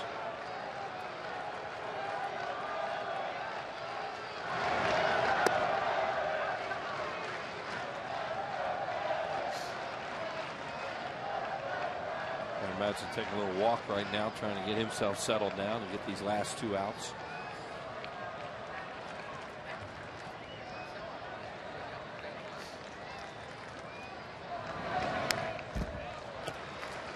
Cutter boy just kept bearing down on the hands of Kotsay. 2-2 the count. Ryan has picked up 2 saves in place of Brad Lidge as the closer while Brad rehabs his sore knee. He threw the other day, Brad did, out in the outfield. That's a good sign. Well, they really feel that unless something unforeseen occurs, when the DL is up, he'll come back. They just need to calm that inflammation down. Heard Ruben Amaro say yesterday that they do not want Brad to be back unless he is 100%. Right. Yeah, because they don't want to go through this whole year. Well, it's not fair to Brad either. No. And it disrupts everything too. And, you know, Brad doesn't want that to happen. Then it disrupts the whole rhythm of your bullpen. And bullpens nowadays, you don't have a good bullpen, you don't win. 2 balls, 2 strikes, the count to Kotsay. Speaking of the bullpen, don't forget tonight on the MLB Network at 8 p.m. Eastern Time. The Phillies bullpen is going to be featured all year long in this kind of reality show that the MLB Network is putting on. Premieres tonight. That one a line drive to center field. Bright sunshine. And Victorino makes the grab. 2-1. There's Mick Billmeyer, Chad Durbin, 2 parts of that bullpen. Mick, I haven't seen the show, but I hope he's featured heavily in this. How could he not be? That's true. It's not like Mick is a wallflower. You know, he's not going to run from the camera. Nick Green, this batter. Green had 2 hits in his first 2 at-bats, but since that time has grounded out and popped out. Phillies 1 out away from salvaging this series, and Matson delivers high. It's 1-0. Sun shining brightly now here with 2 outs in the 9th inning. Kind of the mood of the Phillies fans in this crowd.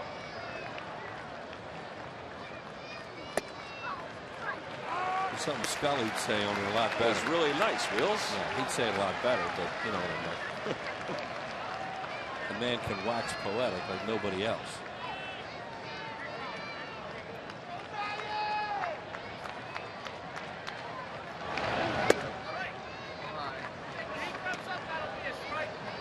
Phillies get this last out. Look, we went to tomorrow's off day. 4 up in the National League East. Charlie Manuel's team leading the division at this point in the season. In the air, foul ball, first base side. They need a day off too. They had a long road trip, all those long pressure-packed games. This has been a tough weekend with innings and rain delays. And everybody tomorrow will be glad to shut it down for a day and then get back after it on Tuesday. It's coming at a good time. Crowd comes to their feet. The count, 2 balls and 2 strikes to Green. The pitch. Line drive. Going to drop it for a base hit. So everybody will sit down for a little bit and get themselves going again. Rich Doobie's going to head out to the mound and chat with Ryan Matson here. He just made a really good pitch there and jammed him. You know, Ryan Matson now a closer and also an 8th inning guy, and they have a rush when they come into the game normally because they're close when they use them. And they come into these kind of games, it's a little bit different. You don't quite feel the same urgency. And, you know, you don't want to pitch yourself into urgency. Well, following this ball game, John Clark and Mike Missinelli will have the MyPHL 17 post-game show. Talk about this 3-game series and also what lies ahead for the Phillies. Rich Doobie heads back to the dugout. That is live from Chickies and Pete's. It's live every Sunday after the Phillies play. And again, that's coming up after today's ball game. Kataris now the batter. He has doubled, walked twice, scored 2 runs. Dustin Pedroia is in the on-deck circle, one of those guys they still have on the bench. There's Dustin, who had today off. Just 1 hit in the series.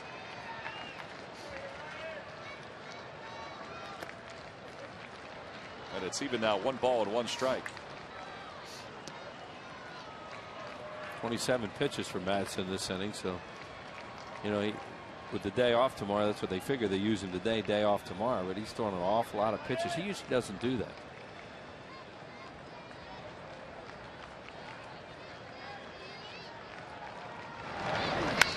In the air to left field, Eric Brutland is there. And the Phillies have come from behind to win yet another one. They salvage the final game of this 3-game series against the Boston Red Sox, much to the chagrin of the Red Sox fans, but much to the delight of